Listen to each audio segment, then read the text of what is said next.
Earth football, Cristiano Ronaldo thought I would go assist him. Welcome back, brave explorers of impossible worlds. We are excited to have you here to continue this odyssey together. Before we continue, everything you'll hear is pure fiction. So please don't try to replicate combat techniques at home. This wonderful story in all its rights belong to its brilliant original author. We are only the messengers of entertainment. Want another dose of adventure? Subscribe to our YouTube channel so you don't miss a single chapter. And if you can't wait, our Patreon has exclusive surprises you'll love.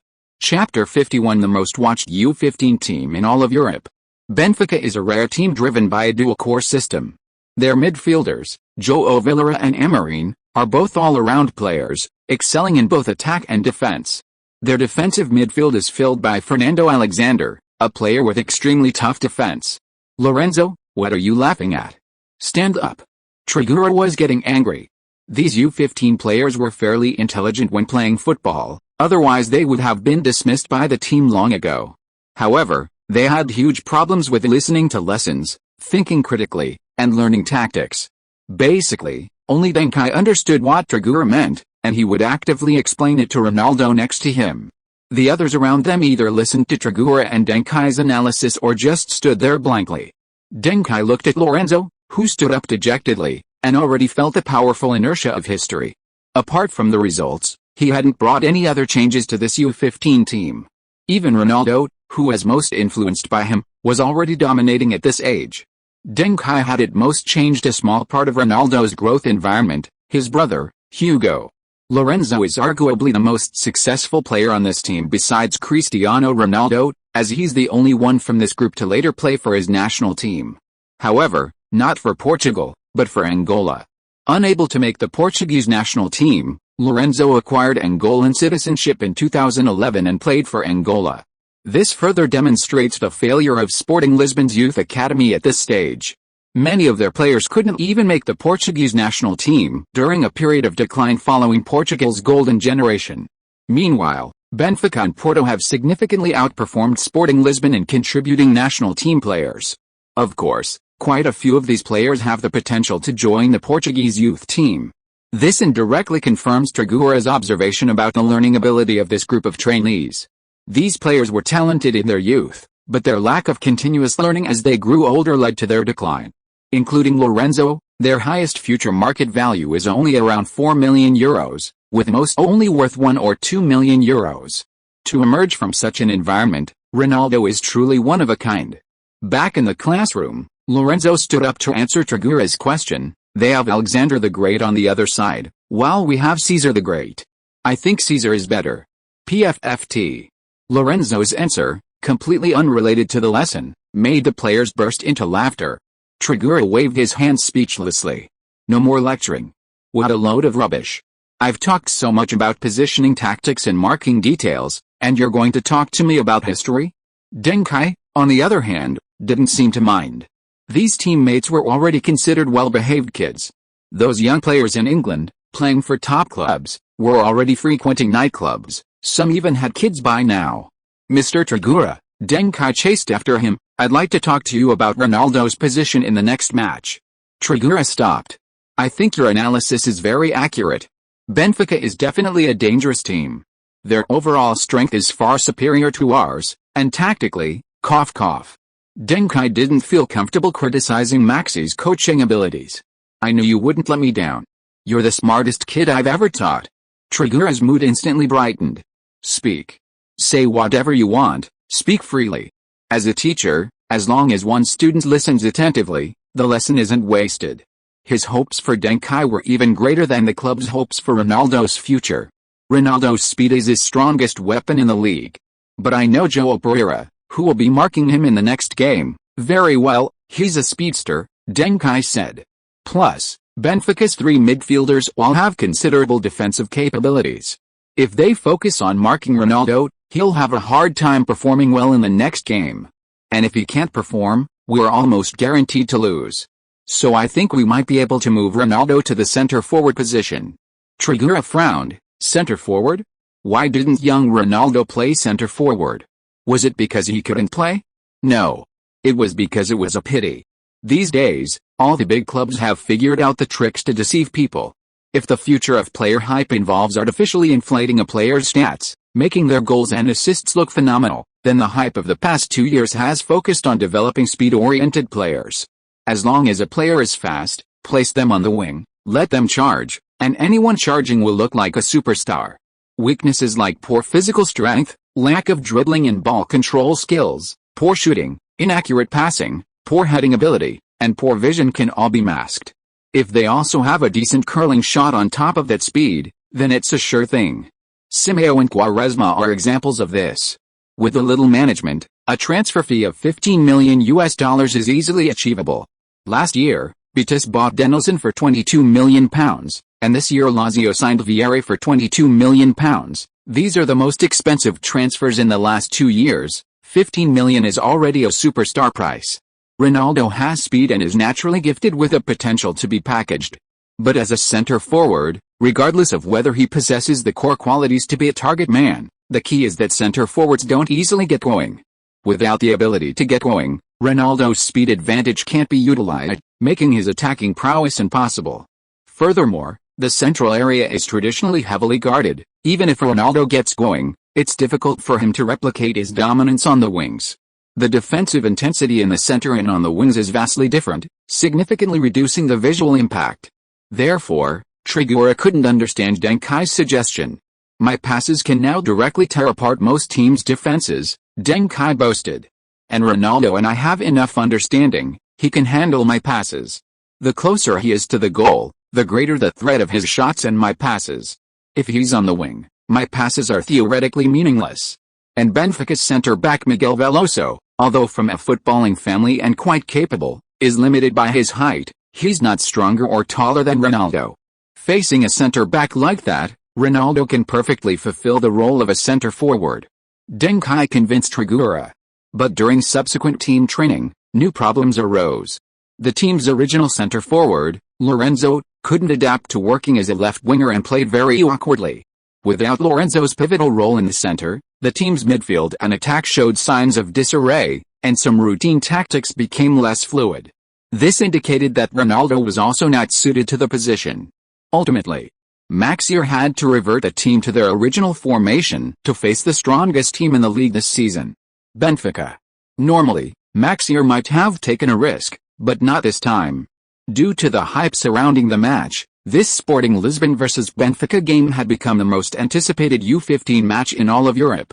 Benfica U15 their first match in a full-scale mobilization for the first team's title aspirations.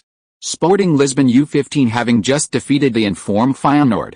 Countless scouts and fans flocked to see Chris, who could defeat Van Persie, and Duncan, who Van Persie described as being no less capable than the Dutch midfield duo. November 30th, Benfica, Estadio da Luz. The match was about to begin. Chapter 52I, Maxa, the Manifesto of the World's One Church.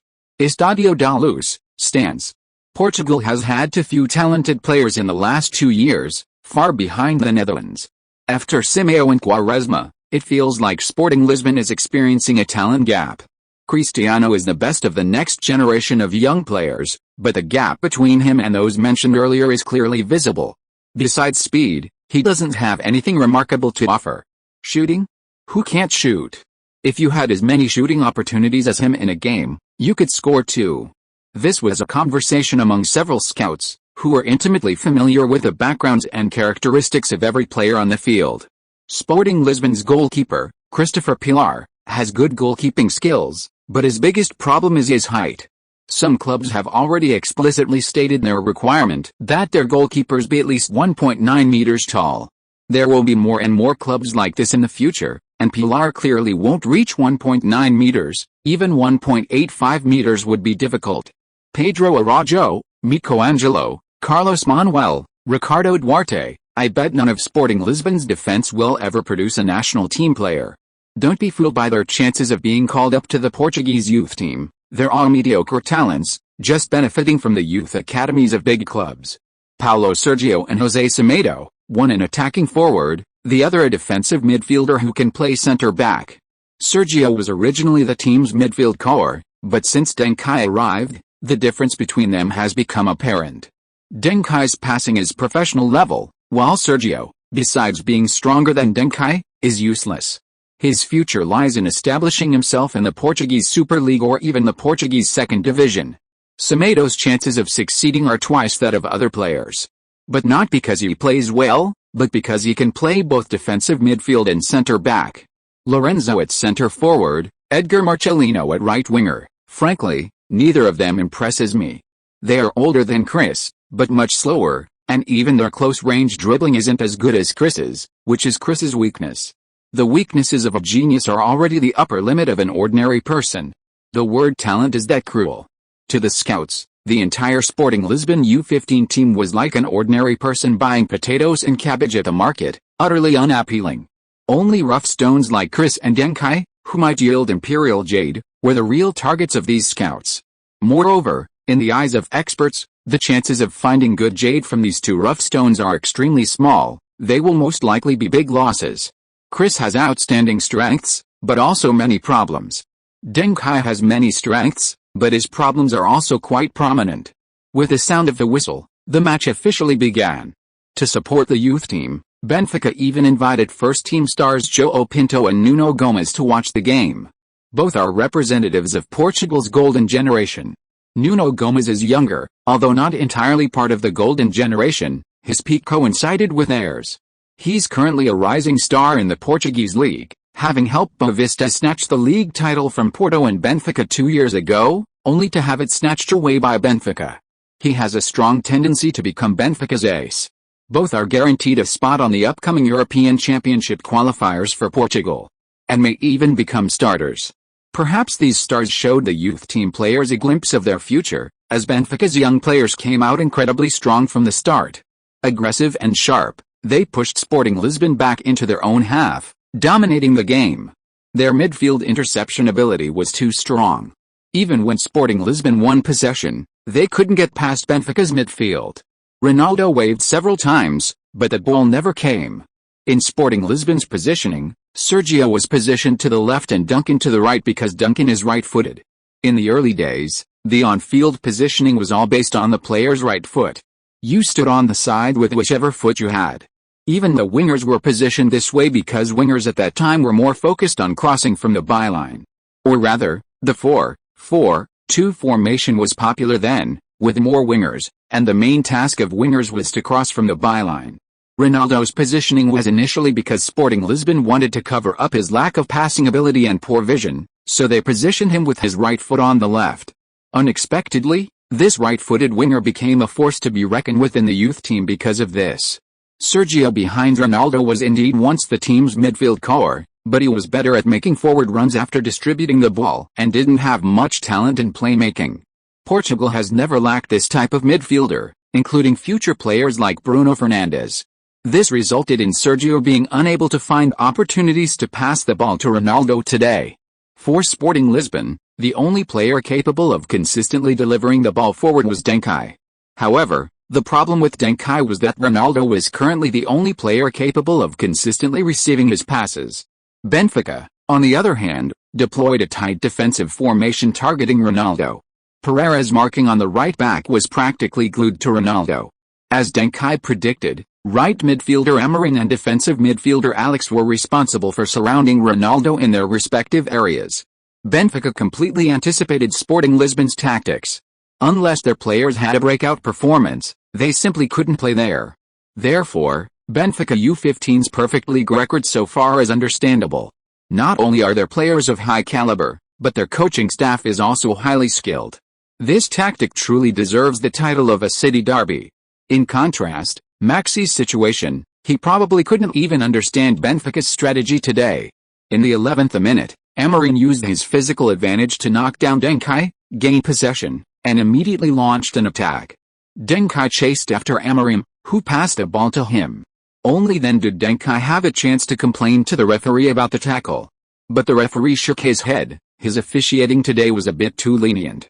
After all, it was a derby.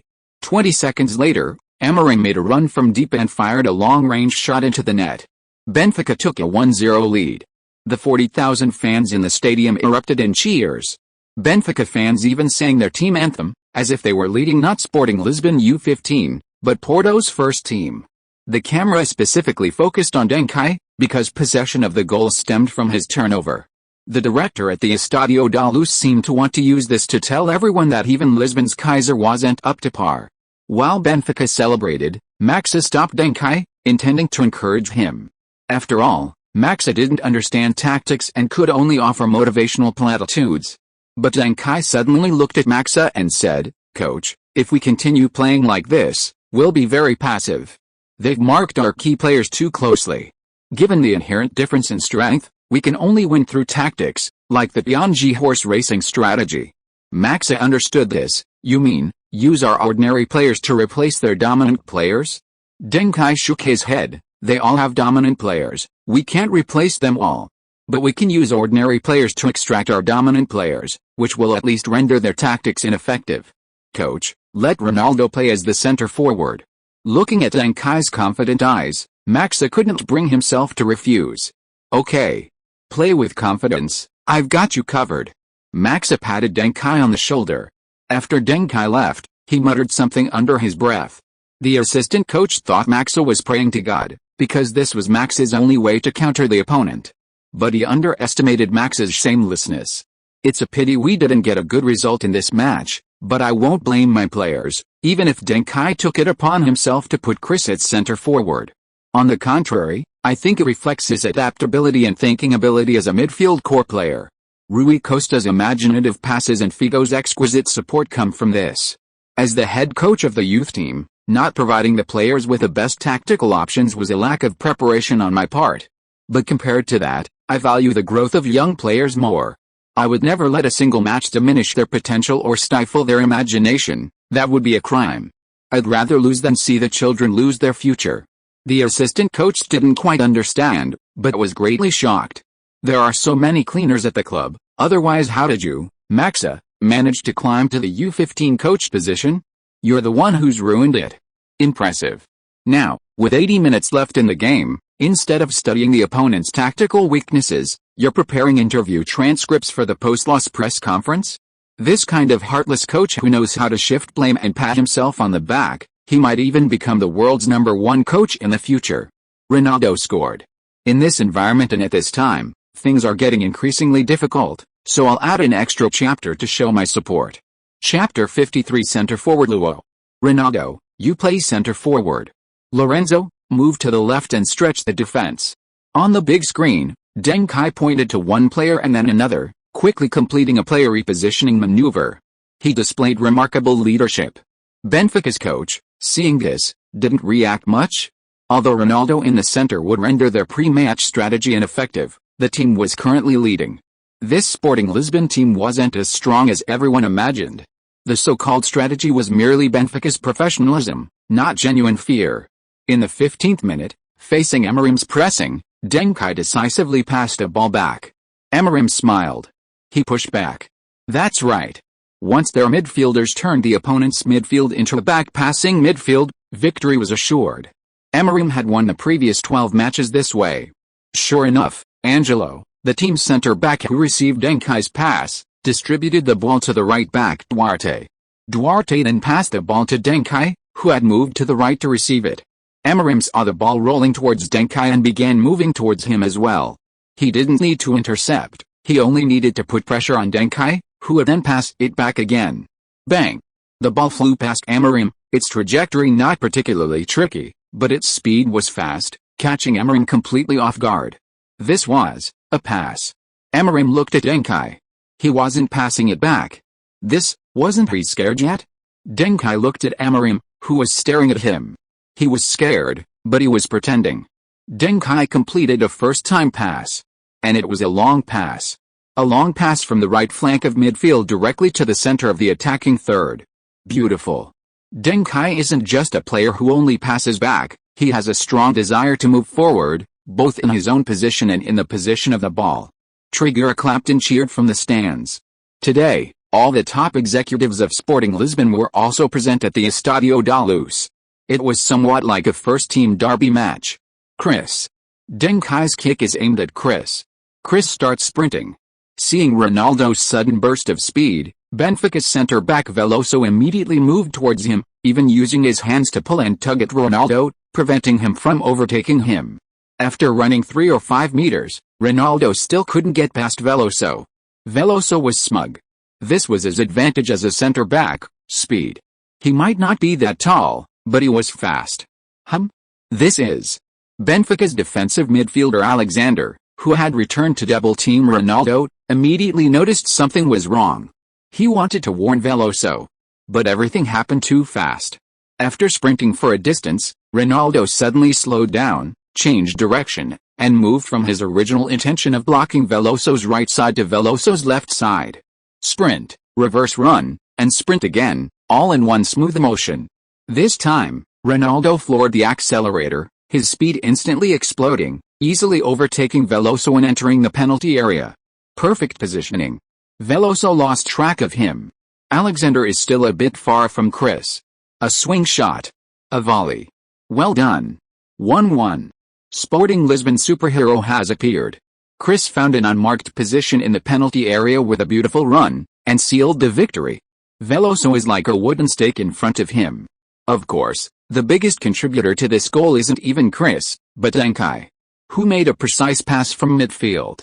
His pass is so sharp, he's the player who created the most shooting opportunities in the last 5 U15 league matches. I even see a shadow of Rui Costa in him. Benfica fans weren't happy with this commentary, because Rui Costa is their star player. Don't randomly associate him with legends, okay? Shameless. He's really lucky, he found such a big opening. Maxa didn't expect Deng Kai's arrangement of having Ronaldo play as a center forward to work. Almost simultaneously, Trigueiro was explaining to the senior management in the stands, "I've never been optimistic about the idea that Chris could become the next Simeo. He relies too much on his speed, and his playing style isn't smart enough. But now I've changed my mind because I see a goal-scoring instinct in him. He might not become a midfield attacking linchpin like Simeo, excelling in both passing and shooting. But he can definitely become a super finisher. He hasn't specifically trained for center-forward positioning, but he just feigned a sprint, distracting Veloso's judgment, and then sprinted again to the actual ball's landing point. On one hand, he's confident in his speed, he has plenty of time to do something on his way to the ball. On the other hand, he has his own thinking, he knows what he should do on his way to the ball." The senior management nodded, but said, "Finishers don't have a lucrative future." Trigueiro was taken aback, then nodded. "Jardel, the best finisher in the Portuguese league, is amazing, but he still can't even make the Brazilian national team. Yet Brazil's new generation of wingers can squeeze into the squad and even get starting opportunities. The market has already shown Sporting Lisbon how to develop players. Therefore, even though Ronaldo has shown formidable center-forward talent, Sporting Lisbon will only develop him into a valuable winger." Of course, Trigueiro and the management, who had just made their decision, quickly fell silent. Because, in the 19th minute, Sporting Lisbon's defensive midfielder Semedo, facing pressure, played a short through ball to Duncan. Duncan was carrying Amorim, constantly at risk of losing possession. However, his arm strength, enhanced by Cruyff's style, allowed him to use his hands to slap and support the towering Amorim from behind. Of course, Duncan ultimately couldn't withstand the pressure. Strength in a contest doesn't only come from the arms, but more importantly from the legs and core, the latter two of which Duncan is still weak. But before falling, Duncan delivered the ball. An unexpected through ball, rolling directly from the center towards the front, piercing Benfica's defense. This pass was almost identical to the through ball delivered by Cruz after he was swept aside by Busquets in the first leg of the 2022-2023 La Liga El Clasico. Benfica's defensive midfielder, Alexis, was completely outmaneuvered by the ball, leaving him speechless. Anyone with a bit of experience would know that in that situation, Duncan would have fallen, and possession would most likely have been taken by Amorim. But who could have imagined that he would pass the ball before it got out of control? And it was a surgical through ball. In the attacking third, Ronaldo received the ball, dribbled, and accelerated in one fluid motion. He directly outpaced Veloso with his speed, skipping all the fancy footwork. Benfica's defense was instantly torn apart by him, ball and player. Veloso is already a fast player for a center-back of his age, but compared to Ronaldo, his speed is completely lacking. Facing Benfica's goalkeeper, well, Ronaldo calmly fired a shot, the speed, power, and angle all impeccable. The ball swished through the net. A brace. Chapter 54 by Deng Kai. This wasn't the end of it. In the 25th minute, facing a difficult situation in the middle, Deng Kai opted to receive the ball on the right wing. Seeing Amorim repeatedly struggle against Deng Kai, the Benfica coach switched Amorim with Villarreal on the left, letting Villarreal try. Villarreal wasn't as tall and strong as Amorim, but he was significantly more agile. Relying on his agility and being taller and stronger than Deng Kai, Villarreal pressed forward to try and steal the ball. This was also to prevent Deng Kai from repeating his previous tactics. Sporting Lisbon's first goal was created by a long pass from Deng Kai in this position. However, unexpectedly, Deng Kai, usually a one-touch passer, pulled back a touch, feinted to Villarreal, and then launched the ball forward, decisively heading down the flank. Sporting Lisbon's right winger, Marcelino, immediately cut inside without the ball, and upon noticing Deng Kai's lack of an immediate pass, immediately pulled back to receive Deng Kai's short pass on the right side of the penalty area. This positioning was fine, even clever, but it was also a bit greedy. Marcelino's two runs were both call for the ball runs. He saw himself as the center of the threat, without considering helping Deng Kai by overlapping and drawing away Benfica's left back Bruno Simon. Therefore, Simon held his defensive position perfectly, blocking Deng Kai's cross. Deng Kai raised his right foot, preparing a long pass. Simon instinctively stretched out his leg to block. Everyone knew Deng Kai was one of the best passers in the U15 team. But no sound was heard. Deng Kai held the ball high and lightly, feinted a pass and dribbled past Simon, entering the penalty area from the side. Simon was absolutely careless. He was easily fooled by Deng Kai's less than sophisticated feint, partly out of caution regarding Deng Kai's passing, but also out of disdain for Deng Kai's dribbling. Because Deng Kai rarely displayed dribbling skills, and his speed wasn't particularly fast, he could recover even if he was beaten. However, bang! Deng Kai didn't give Simon a chance to catch up, immediately lobbing the ball after beating him. Veloso, who was covering for Simon, had only reached halfway when he saw the ball fly over his head. He could only turn and watch as the ball was headed towards the goal by a figure in green and white. Deng Kai's lob pass. His vision is amazing. He just got past Simon, didn't even have time to raise his head, and his foot had already lobbed the ball out. Veloso was in the middle, and the ball was just past him. Chris appeared once again in the gap between Benfica's two center-backs. He leaped high, and headed the ball into the goal. 3-1. My God. Chris has completed a hat-trick of goals. Why did I emphasize the word goals? Because at this moment, two hat-tricks were born. Chris's hat-trick of goals. And Deng Kai's hat-trick of assists. Sporting Lisbon has taken control. They've scored 3 goals in just 10 minutes. They're on fire. Benfica has to do something. They've encountered two beasts, one strategist, the other unstoppable. If they can't contain Deng Kai and Chris, Benfica might suffer a defeat today. After the goal, Ronaldo excitedly rushed to Deng Kai, the two embraced in celebration, and then ran together towards the corner flag. Teammates then arrived one after another. The few Sporting Lisbon fans cheered enthusiastically. Benfica, on the other hand, remained silent. The camera frequently focused on Benfica's club president, and Benfica stars like Gomes and Pinto who had come to watch the game. Pinto joked with the club's management, "This kid has the potential to become a super striker, buy him quickly. Sporting Lisbon has bought so many of our youth players, it's time for us to buy some of theirs too." The management shook their heads and said, "No need, we have Gomes. The Portuguese national team striker will be his for the next 10 or 15 years. Gomes was very happy about this and shared the same confidence.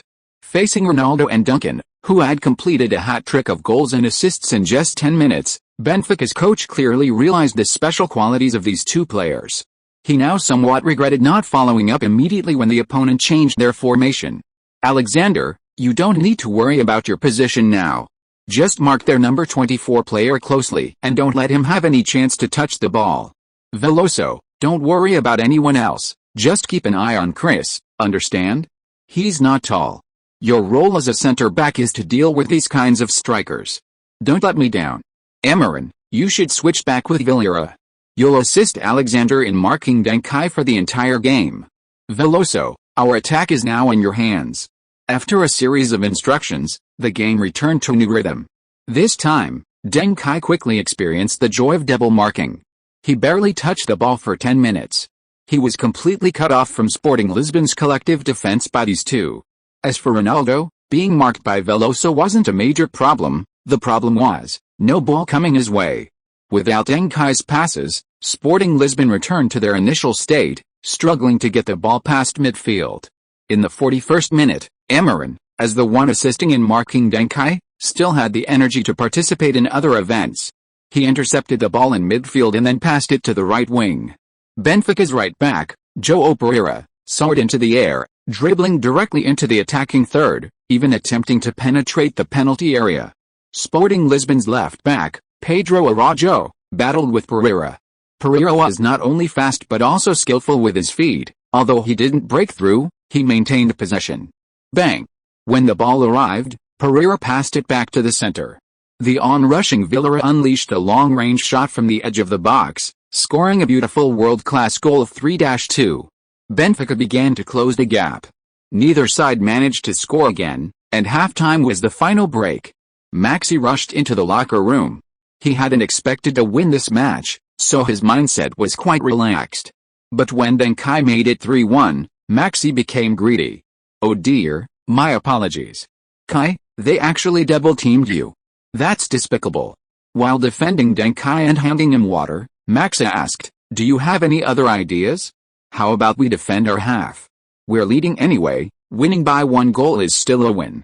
Deng Kai thought this suggestion wasn't bad. "That's feasible. How about this, I'll move to the right wing, and then a midfielder will fill my position to strengthen the defense." Messi nodded. "Okay, wait, what did you say? Right wing? You?" Their eyes met, and Messi immediately realized his distrust was too obvious, quickly changing his tone. "Won't you have too little ball possession on the right wing? You're our team's core player. How can you perform without the ball? I'm counting on you for this game, Kai." Messi had reached a masterful level of sycophancy. If you are listening to this novel on a channel other than Fanfic World, it means it was downloaded and re-uploaded without effort. We warmly invite you to visit our channel, Fanfic World. There you will find the original version of this story and many other novels of various genres. We look forward to seeing you dive into a world of incredible novels. Chapter 55: The Big Four and Four Joys. Deng Kai nodded. "It's alright. They're going to mark me, right? I'll go up front and make them mark me." Their midfielders, Amorim and Villarreal, aren't particularly creative to begin with. With Amorim following me, Villarreal simply can't handle Benfica's attack. Without creative passing from the midfield, even if the ball reaches Benfica's strikers, our defense should still hold. And since I'm going up, I'm leaving a position in midfield. You can bring on a midfielder who's good at defense and running. Messi took out paper and pen and began recording Deng Kai's requirements, while also offering his own thoughts. "Why take Marcelino off? He's a right winger, he can play on the left too." On the contrary, Lorenzo, the center forward, seemed very uncomfortable on the left wing in the first half. Deng Kai said, "You should have Lorenzo play like a winger, actively participating in defense and eliminating his attacking duties." But from Benfica's perspective, Lorenzo is, after all, a center forward, much more threatening than a typical winger. His presence can still help draw attention away from Ronaldo. Marcelino's attacking desire is too strong, which is a good thing in normal times, but now that we're going to be playing defensively, we need to choose players who can hold their ground. Messi suddenly realized, "I thought it was because he didn't help you make overlapping runs in the first half, so you..." Deng Kai glared at Messi. Sure enough, petty people see petty things everywhere. Am I, young Master Kai, the kind of person who would settle personal scores? Where is the big picture? Returning at halftime, Sporting Lisbon's adjustments clearly exceeded Benfica's expectations once again.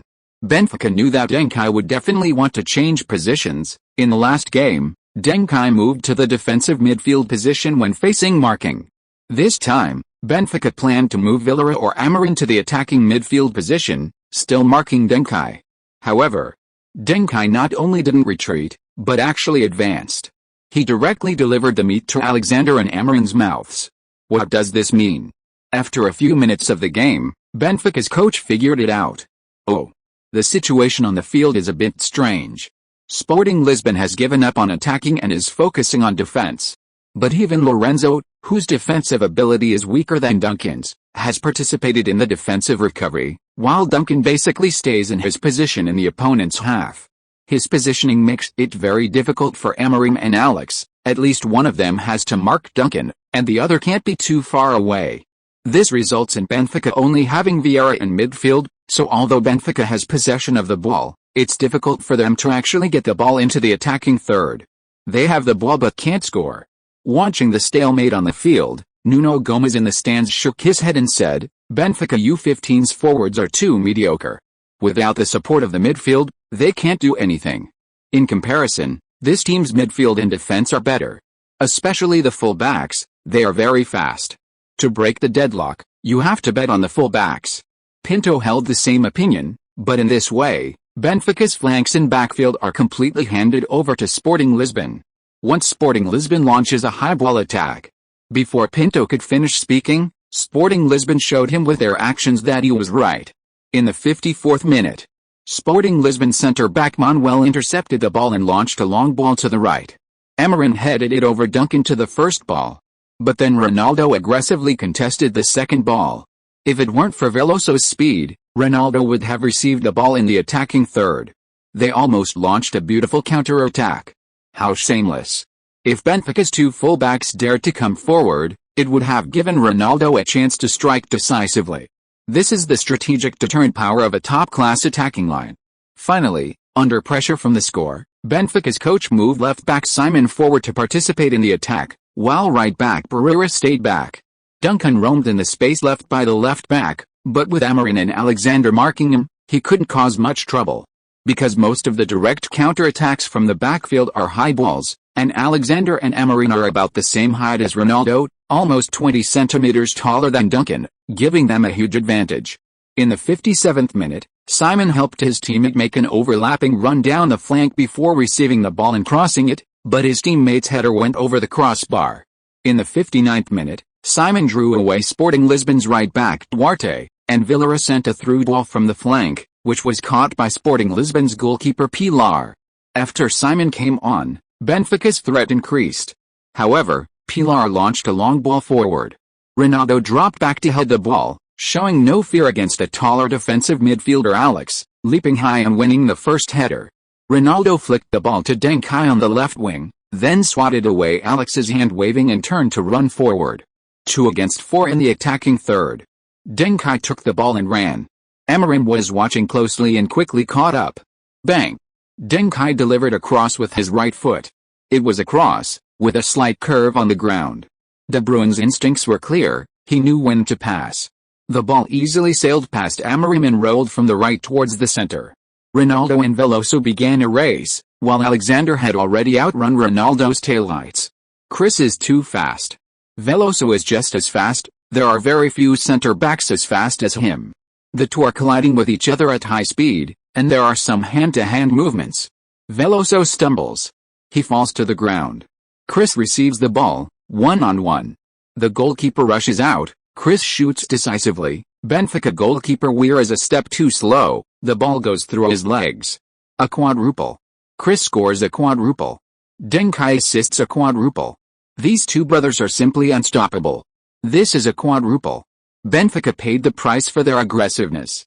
They did well in every aspect, except for containing Deng Kai and Chris. And these two players are the most crucial. 4-2, is Benfica about to suffer their first defeat of the season? This match is of great significance, a loss for Benfica could even cast a shadow over the future of the first team. Benfica fans were stunned. 2 people, 4 passes and 4 shots, and they've managed to defeat them like this? This almost became a duel between Deng Kai and Cristiano Ronaldo, their brilliance dazzling the audience. Nuno Gomes is now speechless about what's wrong with Ronaldo. A winger playing as a center forward, a hat-trick in 10 minutes, and his first career 4-goal haul before the game was even over. You could say he couldn't create opportunities, but for the final goal, he dropped back to contest a header and headed it on. This textbook example of holding up play, was it self-taught? In the 67th minute, Simon, whose attacking momentum faltered, was dispossessed by a Sporting Lisbon substitute midfielder, and the ball fell to Ronaldo. Ronaldo dribbled through the middle, directly challenging Alex, and, crucially, succeeded. This launched a direct attack on Benfica's defense. Facing the pressing centre-back, Ronaldo mimicked him, chipping the ball over Veloso's head to Deng Kai, who had cut inside to the right side of the penalty area. Veloso was furious. "You can beat me, but you can't insult my height, twice." The comments and chapter notes haven't been released yet. I don't know if they'll be available tomorrow or next Monday. Chapter 56. Fight until you're fired. Fight until your contract is terminated. Bang. Deng Kai flicks the ball back without stopping. Sigh, just playing around. The ball flies back and forth over Veloso's head. He's never felt so ashamed of his height. Ronaldo bursts into the penalty area, engaging in a fierce duel with another Benfica center-back. Under pressure, he gets his head on the ball, but isn't in a shooting position, so he blocks the opponent's pass and diagonally passes to Deng Kai, who has also broken in. Bang!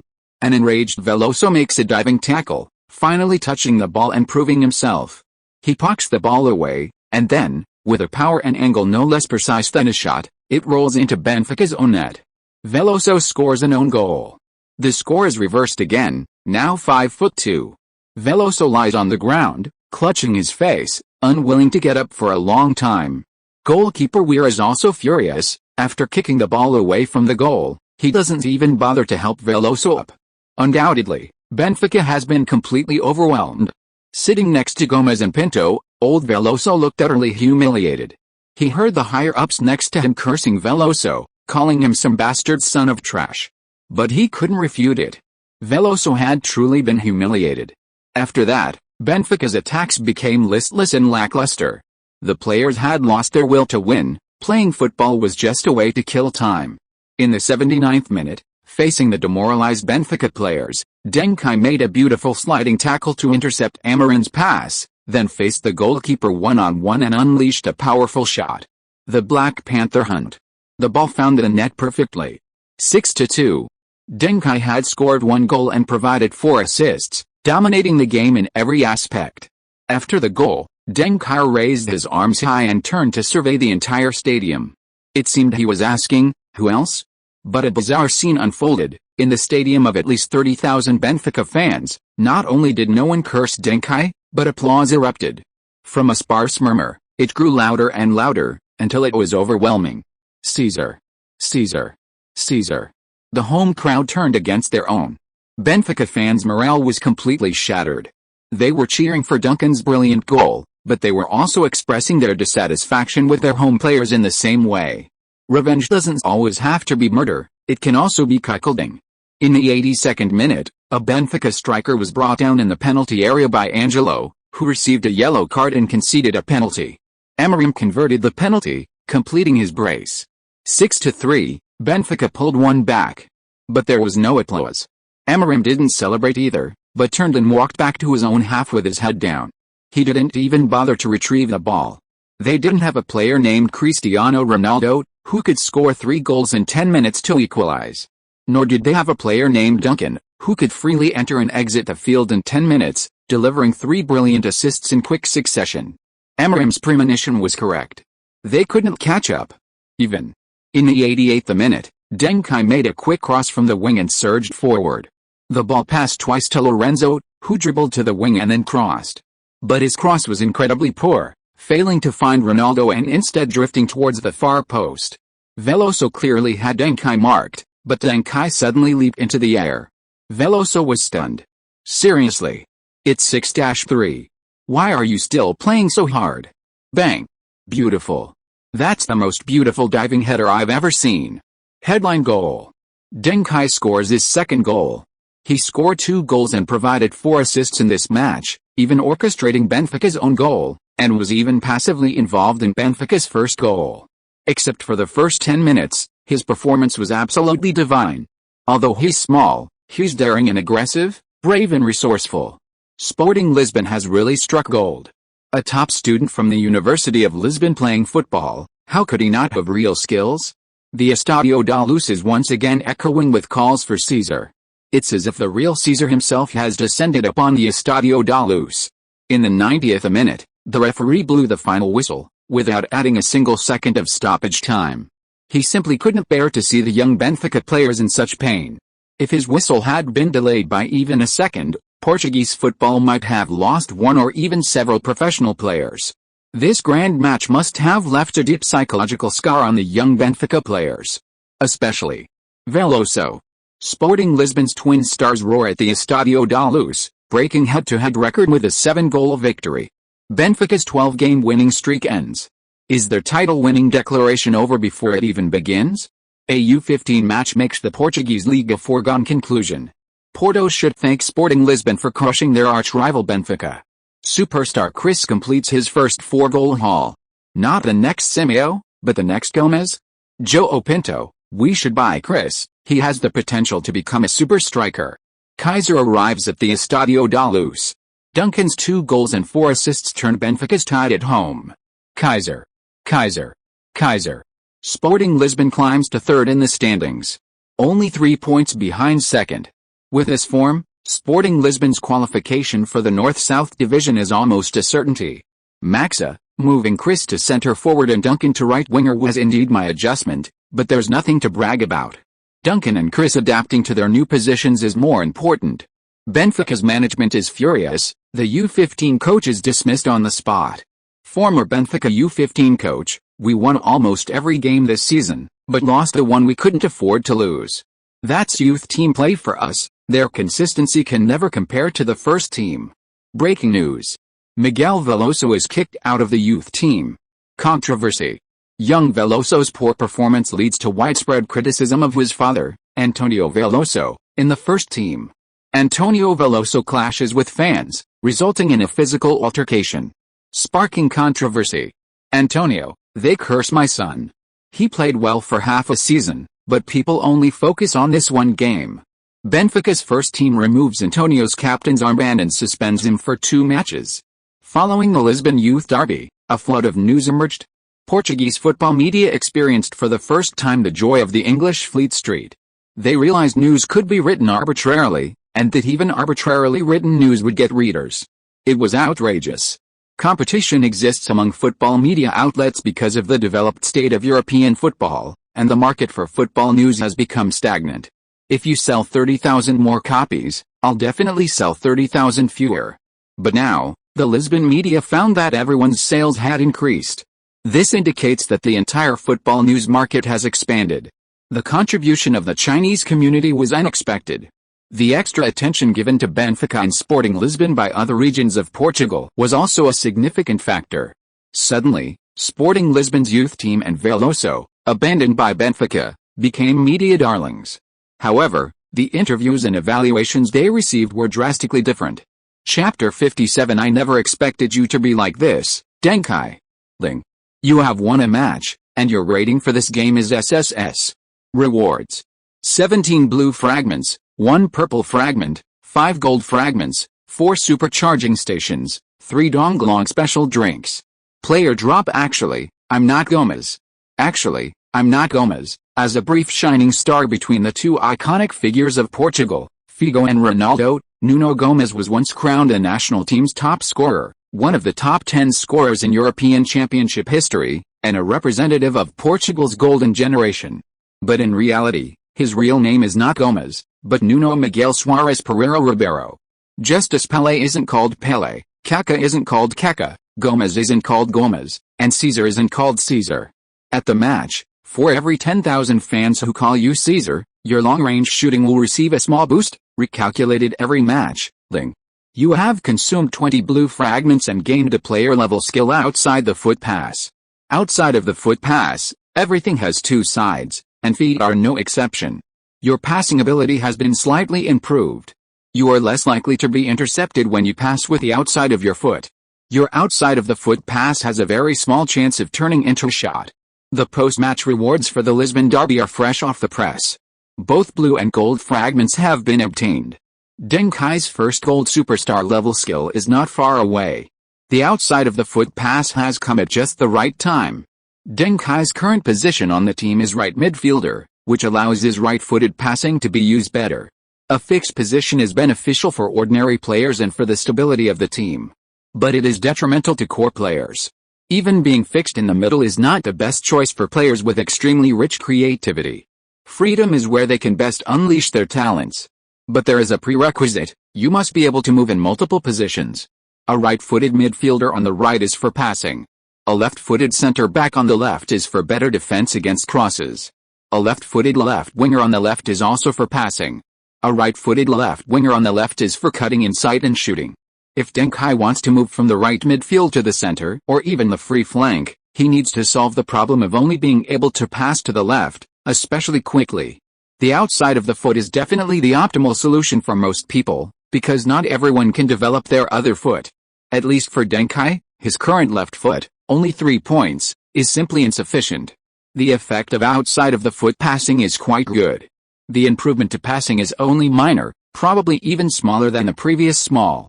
But increasing the chance of outside of the foot passes avoiding interceptions is quite satisfying. Moreover, there's a very small probability of converting it into a shot. It's a comprehensive improvement in both passing and shooting. A pleasant surprise is Nuno Gomes. He also received a drop item.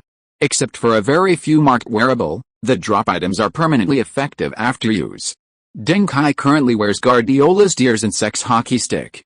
The former increases vision, and the latter provides psychological comfort. The player drops used include the applause of the Dutch flying man, the flames of young Ronaldo's revenge, the hidden fear of young Ronaldo, the Black Panther's gaze, and Van Persie's ambition. These drops have remained active. While the I'm not Gomez effect has a higher barrier to entry, considering the existence of super stadiums with capacities exceeding 100,000 in European football, the effect is quite significant. In a single match, 10 consecutive increases in shooting ability, even the smallest ones, can lead to a qualitative leap. When Deng Kai joins a professional team, this effect might become his core skill. After all, stadiums with large capacity are usually for big clubs, and a player who can perform exceptionally well against such clubs is undoubtedly a superstar. Let's see how many stadiums have a capacity of 100,000 to maximize Deng Kai's shooting boost. Camp Nou, and Camp Nou again. Well, we can only apologize to Barcelona for now. Hey, what's going on outside? A quarrel seemed to be coming from the training ground entrance, interrupting Deng Kai's reward tally. Looks like someone wants to come in and see you. Teammate Lorenzo had just walked over. Is it my fan? I'll go check if they need a photo or autograph. Deng Kai was secretly pleased. He already had a die-hard fan. He had to add this discerning fan as a friend. I suggest you don't go. Lorenzo's expression was strange, but he couldn't help but laugh. The person looking for you is Miguel Veloso from Benfica. Huh? Deng Kai hadn't expected it to be him. He's acting a bit intimidating, like he's here to cause trouble, Lorenzo said. You can imagine what kind of revenge a guy who's lost his football dream might take. I suggest we find Coach Maxa, or just call the police. Deng Kai shook his head. How could he back down? It's alright, I'll go take a look. Deng Kai walked towards the gate.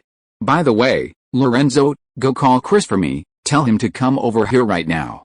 Although Deng Kai trusted the professionalism of the Portuguese youth players, one can't rely entirely on the moral character of others, he still needed to have a backup plan. With Madeira's steel shadow there, I'm at ease. Separated by the large iron gate, Deng Kai and Veloso stood facing each other. Come out, I have something to say to you. Veloso waved to Deng Kai. Let's just talk here. Deng Kai resolutely refused to leave the protective area of the iron gate. It's inconvenient. Veloso clenched his fists. What do you want? You're looking for trouble with Deng Kai? Damn it, come at me if you dare. Ronaldo ran over from a distance, thinking Veloso was there to cause trouble for Deng Kai, and pushed open the iron gate, ready to fight Veloso. Veloso snorted coldly. As more and more people gathered around, Veloso finally couldn't hold back any longer. Don't touch me, just tell me. Deng Kai, you and Chris are about the same age, but you're so much shorter. Besides genetics, it's very likely related to your personal lifestyle. Deng Kai was completely confused. What did he mean? Veloso, I was a pretty good player in Benfica's youth academy from a young age. If it weren't for my underdeveloped height, I would definitely have become a cornerstone of Benfica's first-team defense. I have good speed, good tackling, outstanding defensive ability, and a passing touch that most center-backs don't have. My only problem is that I can't grow tall enough. You're a very good player, I see countless strengths in you. But your height and physique are really problematic. Now is your developmental stage. If you don't want your height to hold you back in the future, eat more. If others eat 3 meals a day, eat 5, eat nutritious meals. Go to bed early every day, never stay up late. People who stay up late definitely won't grow tall. Finally, be moderate. Never indulge in women, And especially don't secretly do that while looking at your phone in the middle of the night. That's extremely harmful to your health. Deng Kai was petrified. This Veloso saw his past self in him, so he came specifically to remind him. Why was he feeling a little touched? But, seeing everyone staring at him strangely, Deng Kai waved his hands repeatedly. No, I didn't, I'm innocent, I've never played any games in my life. Cristiano Ronaldo sighed and patted Deng Kai on the shoulder. No wonder you can eat and sleep well, but you don't grow tall, so that's why. I never thought you were like this, Deng Kai. I was wondering why your bed always smelled like disinfectant. Deng Kai? Deng Kai, that's just disinfectant. Cristiano Ronaldo, don't explain, I understand. Everyone needs some hobbies. You don't smoke, you don't drink, you don't gamble, it's normal to be a little womanizing. Ha ha ha. Laughter erupted around them. Chapter 58 Is Sporting Lisbon a garbage collector? Although Veloso's visit caused a minor embarrassment, revealing his premature and frequent sexual activity that had hindered his growth, it's never too late for a prodigal son to turn back. Veloso's honest advice earned him Deng Kai's friendship, and the two exchanged social media accounts. Veloso is currently experiencing an absolute low point in his life, even more so than in his previous life. This is because the youth derby in his previous life wasn't on such a large scale, nor did it have such a score. While Deng Kai's actions haven't yet created a storm far away, the ripples he's created have already affected those around him. So, on this day, Deng Kai sought out Trigger and introduced Veloso to him. You mean, let the youth team sign Veloso? Trigger looked at Deng Kai incredulously. Do you know how badly he played that game? He suffered such a humiliation in the youth team because of his height. Which first team would dare to take him? The average height and physicality of first team players are only higher. He's different from you. He doesn't have your talent to transcend height limitations. And even for you, Kai, it will be difficult to get favored by a first team in the future, at least difficult to get favored by a top club. Deng Kai nodded, he knew this himself. Veloso is indeed not suitable for the center-back position, but what about midfield? His defense is excellent, and his positional sense is very good. He also has considerable passing ability, and his speed is sufficient for midfield. What was originally a physical disadvantage becomes an advantage in midfield. Trigger frowned. Changing positions at this age is, frankly, a bit late. It's like someone who hasn't dated by the age of marriage, someone who has been single since birth until 30, they all have some quirks or strange habits. Veloso, if he could play midfield, he would have played long ago. Why wait until now? But this gives Benfica even more to say, Trigura said. We've signed players from their discarded squads in the summers of last year, and this year. This time, Veloso is attracting a lot of attention. Do you know why no team wants him yet? It's because nobody wants their youth academy labeled as Benfica's garbage dump. Deng Kai immediately retorted, fortune favors the bold. Sir, to be honest, Sporting Lisbon's youth academy has been really bad in the last 2 or 3 years. Except for Chris, most of our current batch will have a hard time playing in the Portuguese league. Before us, except for Simeo and Quaresma, none of them made it. Font barely scraped by. After us, except for Moutinho, everyone else is visibly mediocre. Haven't you noticed that the talent of young Portuguese players from 1981 to 1987 has been extremely poor? In another 2 or 3 years at most, Portugal will enter a period of decline in youth academy development. Don't even mention comparing with the Netherlands, maintaining the current situation will be difficult. After Figo, Portugal has been unable to produce even a top-tier star. In this environment, Veloso is already a top-tier talent. He may not be the strongest, but within Portugal, and in the future of the Portuguese league, he's absolutely sufficient. He has great potential to be Sporting Lisbon's future main midfielder. Deng Kai almost said that if it weren't for Ronaldo, this period would be Portugal's darkest moment. Trigura didn't understand why Deng Kai was so certain, even alarmist. However, what shocked him was precisely this. As a master of youth training, Trigura knew very well the terrible mistakes Portugal's youth training had made in the past 5 years. And this time frame perfectly matched the period of talent shortage in Portugal's youth training that Deng Kai mentioned. Different professions are like different worlds. Trigura understood the problems of Portugal's youth training better than anyone else in the football world who wasn't involved in youth training. Deng Kai wasn't the only one to reach this conclusion. The last one to reach this conclusion was Trigura. This was also the reason he left his comfort zone, from a beloved, top-notch youth training coach to a first-team assistant coach who was constantly blamed, disliked by fans, and suspected by the higher-ups. He had to climb the corporate ladder, because Portugal's youth academy would be bleak for a long time to come, not a place for promising talents. Let him come for a trial with the team tomorrow. Trigura finally gave Veloso a chance. Watching Deng Kai's departing figure, he found the boy increasingly unfathomable. And Veloso's trial was quite successful. Breaking news. Sporting Lisbon U15 signs Veloso. He might avenge his former club after the winter transfer window. Traitor. Benfica fans display banners during first-team matches, mocking the signing of the son of their star defender Antonio to Sporting Lisbon. Maxa, we trialed Veloso, he's a very good player. If it weren't for registration issues, we'd be eager for him to play. Benfica, whose first-team championship aspirations were thwarted, reacted strongly. Benfica's youth academy director, Veloso has no talent whatsoever. If it weren't for his father, he should have left last year. Benfica's sporting director stated, Veloso's move to Sporting Lisbon won't affect us at all. Sporting Lisbon is always like this, picking up the trash we don't want. I even think we should pay them some money because they're more like our garbage truck. Sporting Lisbon quickly responded to Benfica's mockery. Trigura, there's no absolute gap in ability between most young players, they all have their own strengths. The key to youth training is how to properly develop those strengths. Some players look like center-backs, but their inherent qualities determine where they'll ultimately shine. Benfica's youth academy isn't as good as ours. Although they have better talent pools, they can't maximize their potential. Seeing so many talented players ruined is heartbreaking from a youth coach's perspective. These kids all have the talent to become stars. Veloso is a prime example. We've found the best position for him and will show it to everyone after his registration in the winter transfer window.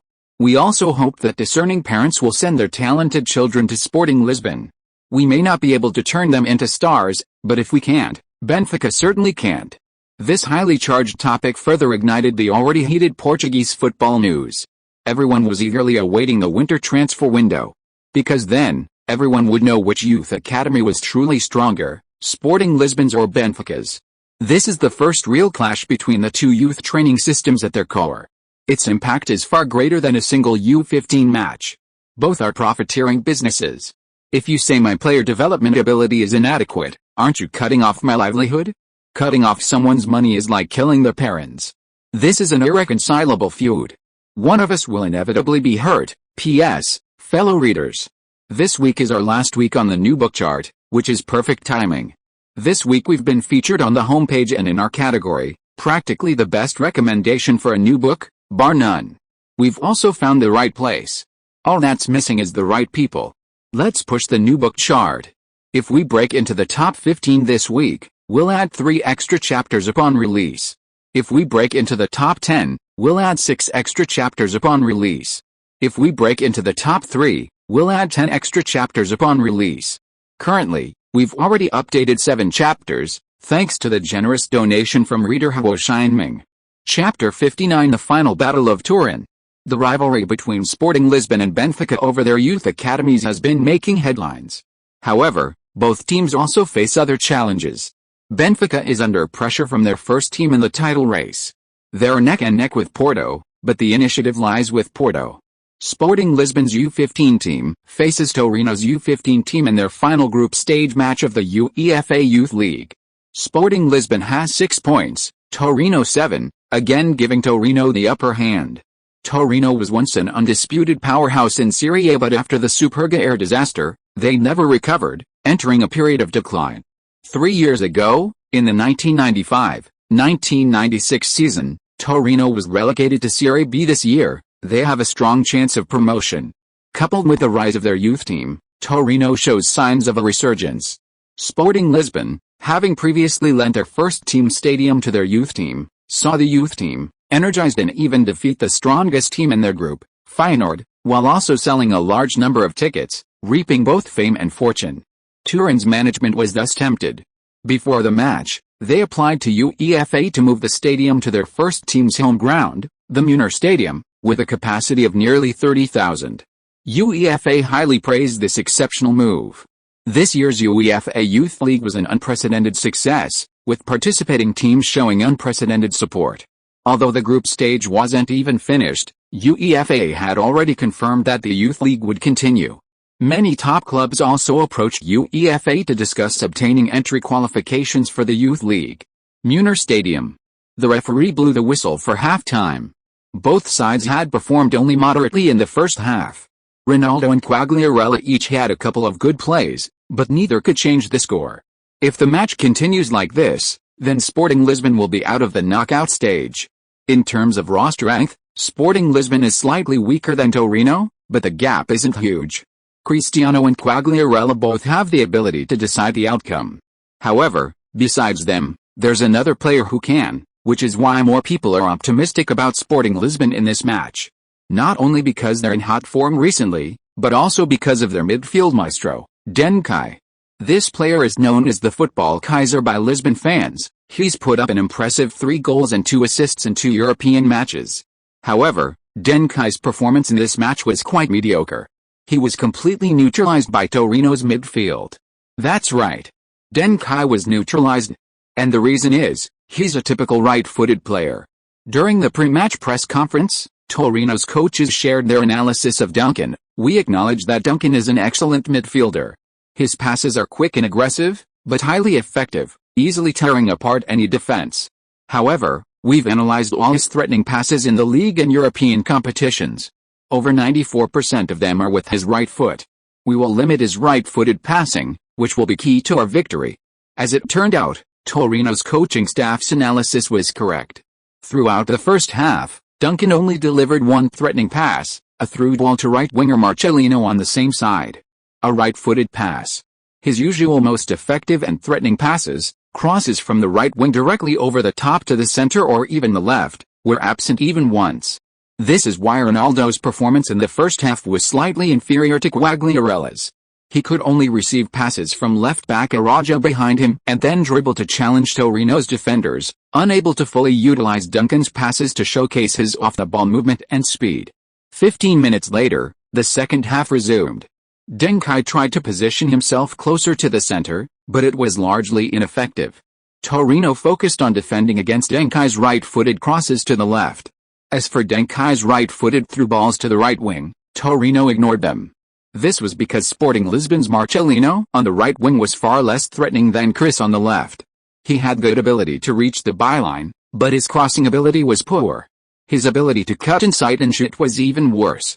Even if he could cross, Sporting Lisbon's Lorenzo in the center wasn't a true center forward, but rather a poacher who relied on speed and positioning. Ronaldo had already proven in the previous match that he wasn't necessarily better as a center forward than as a left winger, but he was definitely better than Lorenzo. In the 68th minute, Deng Kai received the ball and raised his right foot. The defender positioned himself slightly to Deng Kai's left, preventing a long pass. Bang! Deng Kai forcefully flicked the ball to his left, then chased after it. A feint and a sudden breakthrough. Oh! Deng Kai is dribbling laterally, heading towards the center, which seems to give him more passing options. But with his leftward pass blocked, this movement actually reduces the coverage area of his pass. Sure enough, Torino's covering defenders are coming over, still guarding against Deng Kai's right-footed left-handed cross. Chris is making a run, he's being marked, and the passing lane between him and Deng Kai has been cut off by Torino players.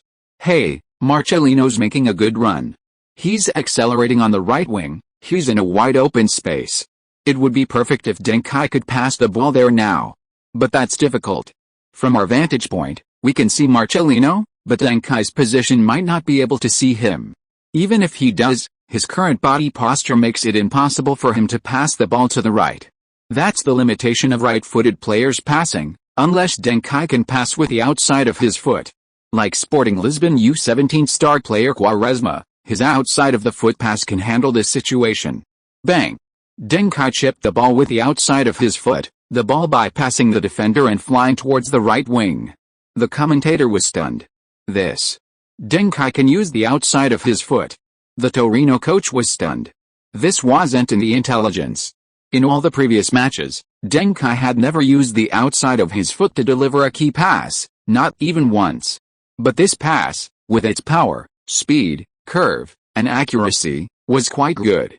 Marcelino cuts inside without the ball, one-on-one. This outside of the foot pass directly created a one-on-one opportunity. Shot, oh dear. Marcelino's shot was too straight, almost aimed at the goalkeeper's chest. Why would he choose that? A low shot would have been better than this. Marcelino's shots are always so thoughtless. With Chris drawing his attention. He's actually had quite a few attacking opportunities this season, about half of Chris's.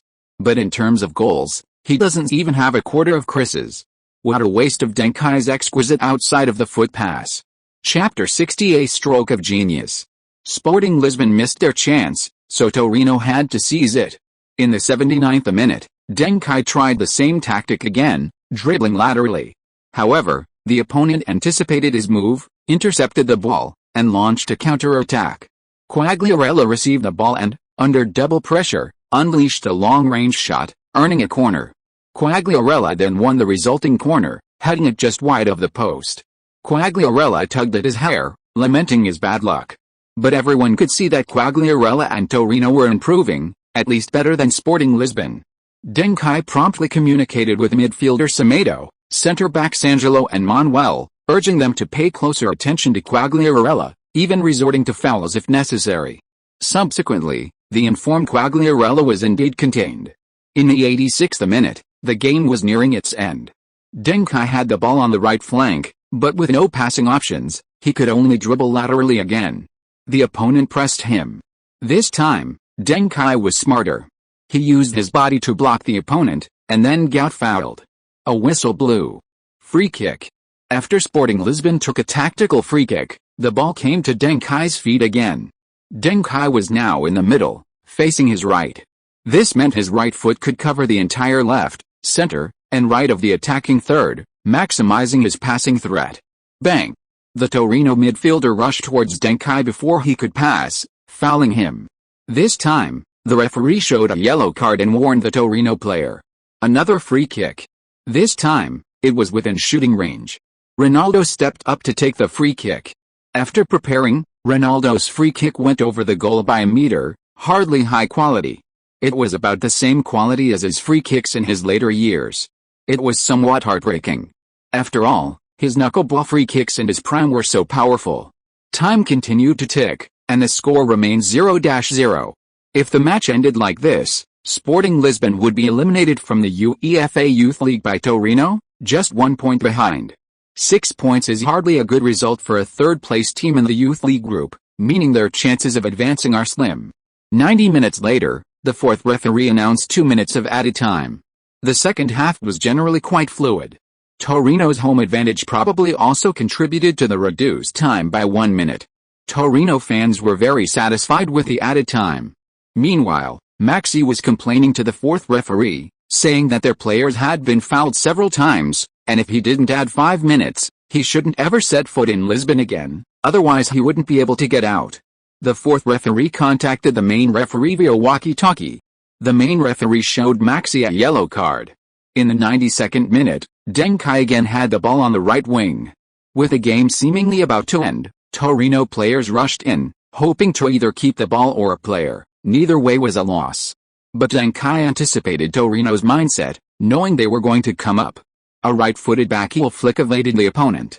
Then, Deng Kai followed up with a jump, again avoiding the opponent's deliberately extended leg. After dribbling past his opponent, Deng Kai advanced laterally towards the center. The opponent could have stopped Deng Kai or tracked back, but due to overextending his leg, he slipped. At that moment, Deng Kai became the most dangerous player on the field. Over here, Marcelino created another opportunity on the right wing. But it wasn't so much a run as the opponent not paying attention to him, as his position was on the sideline, making it impossible to create a direct threat even if he received the ball. Torino players even hoped Deng Kai would pass the ball to Marcelino. Kai? Almost simultaneously, Ronaldo cut inside from the right wing into the penalty area, moving laterally. His position was far more dangerous than Marcelino's. Almost all of Torino's centre-backs followed Ronaldo, blocking him from both sides, creating a multi-man swarm. However, Ronaldo's speed was truly impressive, and his strength in the penalty area was formidable, allowing him to cut inside. But Deng Kai's pass didn't come. Oh. What happened to Deng Kai? He missed the best passing opportunity. Chris ran past his position. He's already on the right side of the penalty area. Deng Kai has only just adjusted his body direction and is facing the goal. At this angle, he can't pass to Ronaldo on the right or Marcelino further to the right. But there's no one on the left to receive Deng Kai's pass. Deng Kai takes a shot. Bang! Outside of his foot. Deng Kai looked towards the goal, as if someone was there. Outside of his foot pass. Deng Kai passed a ball. But it's still a little short. The curve of this ball can't catch up with Chris. Even if Chris runs back, it's too late. Wait, is that a shot? Clang. The ball hit the left post of the goal and bounced into the net.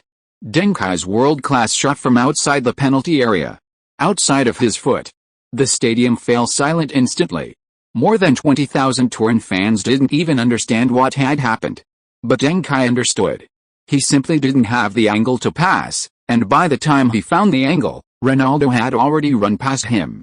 Under heavy pressure from multiple defenders, Ronaldo's movement was clearly restricted. Without acceleration, he'd be blocked. With acceleration, he'd miss his target. Considering time, Deng Kai had to take a gamble. He aimed at the goal area, targeting about half a meter to the right of the post, and delivered a pass with the outside of his foot. However, his passing ability was clearly not precise enough. The ball missed its mark by a mere half meter. And that mere half meter struck the post, leaving the Torino goalkeeper with no chance to save it. If all went as expected, this was one of the special effects of the outside of the foot, a very small chance of converting a pass into a shot. The outside of the foot is indeed a rare technique that can turn a pass into a shot. Ronaldo was the first to rush towards Deng Kai. Deng Kai, in turn, quickly sprinted towards the corner flag, executing a stylish knee slide, exuding authority without a hint of anger. He had been severely restricted and played very difficultly in this match. This decisive goal was the perfect outlet for his frustration. Oh! Incredible! Deng Kai unleashed a high-quality outside-of-the-foot shot. A stroke of genius. He had never attempted a shot with the outside of his foot before, but he did it right away in this match. Chris's run drew away almost every one, allowing the not-so-fast outside-of-the-foot shot to reach the goal. The Torino goalkeeper could have saved it. He was fully prepared, but who could have predicted the ball would hit the post? A last-minute winner. Deng Kai has once again scored a game-winning goal in European competition. Last time it was Victoria Pilsen's victory, this time it's Torino. He's simply the king of game-winning goals in the UEFA Youth League. He's a player with a big heart. His sliding knee celebration was so elegant. Bang! Ronaldo, rushing over, tackled Deng Kai to the ground. The rest of the team then pounced on him, forming a human pyramid. If Messi hadn't intervened in time to stop the celebration and separate them, Deng Kai, with his small frame, might not have been able to catch his breath. This is probably a difficult result for Torino to accept. But now, we have to congratulate Sporting Lisbon U15. They edged out Torino by 2 points to become second in the group, directly advancing to the knockout stage. Torino, with 7 points, missed out on a top 3 finish and are eliminated. Congratulations to Sporting Lisbon. Congratulations to Deng Kai. It seems the comments and discussions for this chapter are finally out. The quiet period is over, readers, get excited. Chapter 61, I'm optimistic about Manchester United in this year's Champions League. Sporting Lisbon advances to Champions League knockout stage. Unfortunately, not the first team, but the U15. Football Kaiser, god of the decisive strike. 2 decisive strike wins in 3 European matches, 4 goals and 2 assists lead team to the Youth Champions League knockout stage. Sporting Lisbon U15 continues to rise despite dual competition. How far can they go this season? Not far. Deng Kai's goal can't hide his fatigue. His injured leg may become his Achilles heel. Chris's cooperation with teammates still has huge problems. He only connects with Deng Kai. Barcelona loses to Bayern Munich, rejected from Champions League. Guardiola tears up. We were in the same situation as Kai, facing our opponents head-on. Winning would have meant advancing. Unfortunately, Kai seized the opportunity and scored the decisive goal. While I was unable to play due to injury and couldn't help the team win, Guardiola mentioned Kai in an interview after Barcelona's Champions League group stage elimination. Most media outlets quickly recognized who this Kai was. You wouldn't believe it until you'd pay attention. The football fraudster who caused such a stir this summer actually led his team into the UEFA Youth League knockout stage. And after a poor start, he helped the team achieve a 3-game winning streak in European competitions and advance. 4 goals and 2 assists in 3 European matches? This is supposed to be a midfield maestro? He's more like a midfield assassin. Subsequently, the fact that Barcelona's youth academy refused to sign Deng Kai this year was also exposed. Although the UEFA Youth League and the Champions League are completely incomparable, both contain the word Champions League. As a top-tier team this year, and last year's La Liga and Copa del Rey double winners, Barcelona's elimination in the group stage has greatly dissatisfied fans. Several players have been criticized as a result. Many people are using Deng Kai led the team into the knockout stage to mock Barcelona's failure this year. Suddenly, even some media outlets and fans who don't follow youth football have turned their attention to Deng Kai. Deng Kai was surrounded by reporters multiple times at the Alcachat training ground. He generously accepted interviews. Reporter, what are your thoughts on Barcelona's elimination from the Champions League? Deng Kai, that's the charm of football, the charm of the Champions League. Even if you're one of the top teams in Europe, you can still be eliminated in the group stage. Reporter, do you think this is retribution for Barcelona not signing you? Deng Kai, firstly, even if they had signed me, they wouldn't have let me play in this year's Champions League. Secondly, my age and ability don't allow me to play in a professional league. Finally, I won't go to Barca. Reporter, so you're gloating over Barca's elimination this season? Deng Kai, I don't know how you came to that conclusion, but of course not. Although I've had conflicts with those in charge of signing players at Barca, I haven't had any with the Barca players. Don't forget, Figo is a Barca player. No Sporting Lisbon player dislikes Figo, he's an idol to all of us. And I really like Mr. Guardiola, he gave me some rare autographed footballs. I currently have about 3 left. Considering this is very likely to be Guardiola's autographed football from the peak of his career, please contact me if you're interested in buying them. Believe me, it's a bit pricey. But it's worth it. Reporter? Deng Kai, speaking of which, Barcelona this season is not weak. They have a good chance of surpassing Real Madrid in the league to achieve a back-to-back title. While their elimination from the Champions League is regrettable, it's not unacceptable. Because Manchester United and Bayern Munich are both Champions League final-level teams. If Barcelona could just squeeze out either of them, they might be this year's Champions League champions.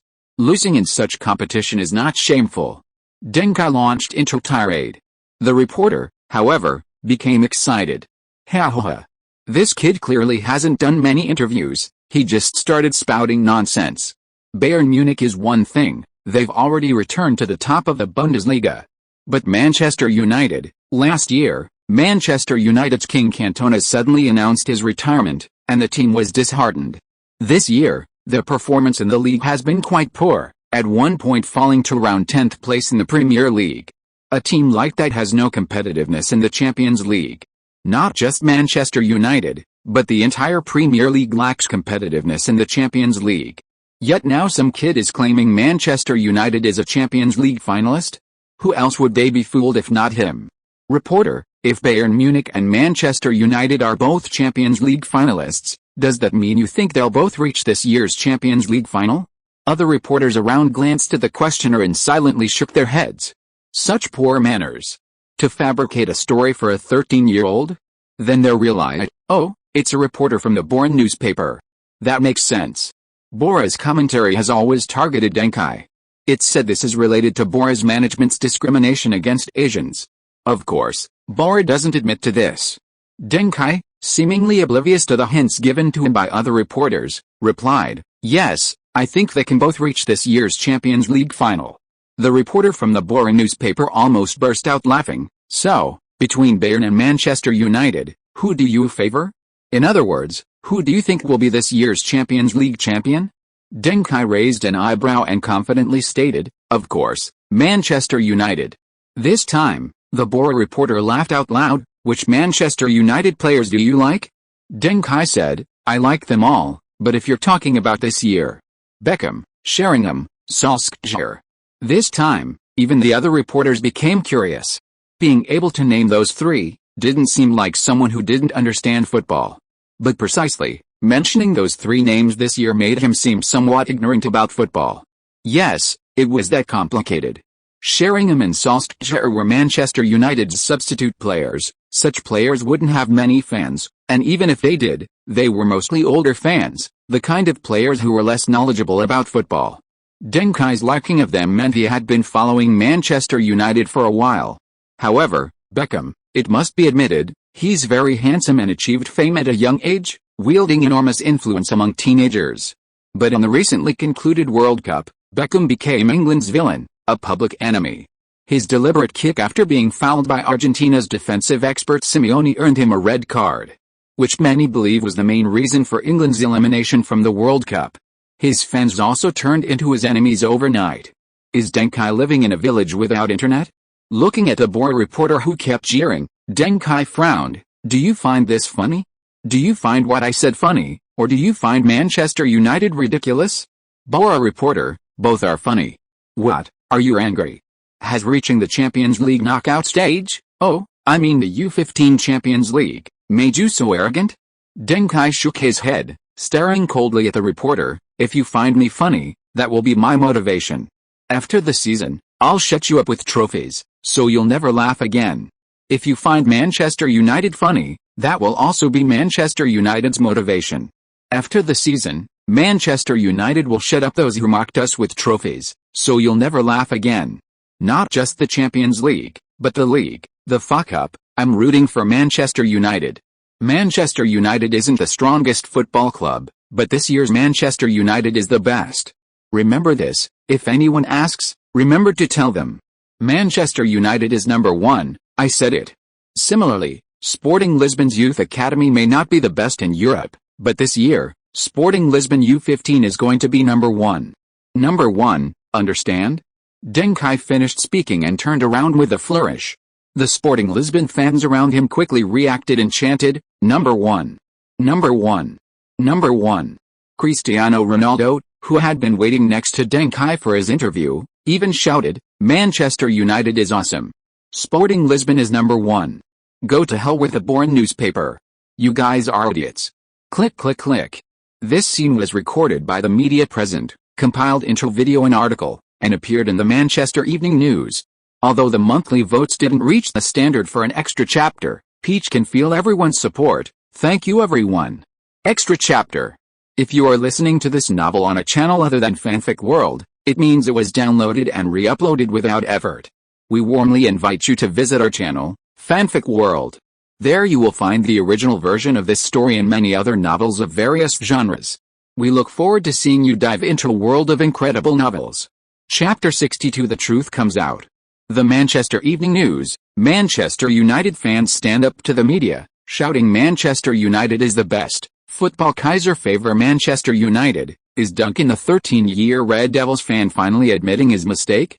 Manchester United's influence is far-reaching. Portugal's U15 superstar Cristiano Ronaldo raises the Red Devils flag high.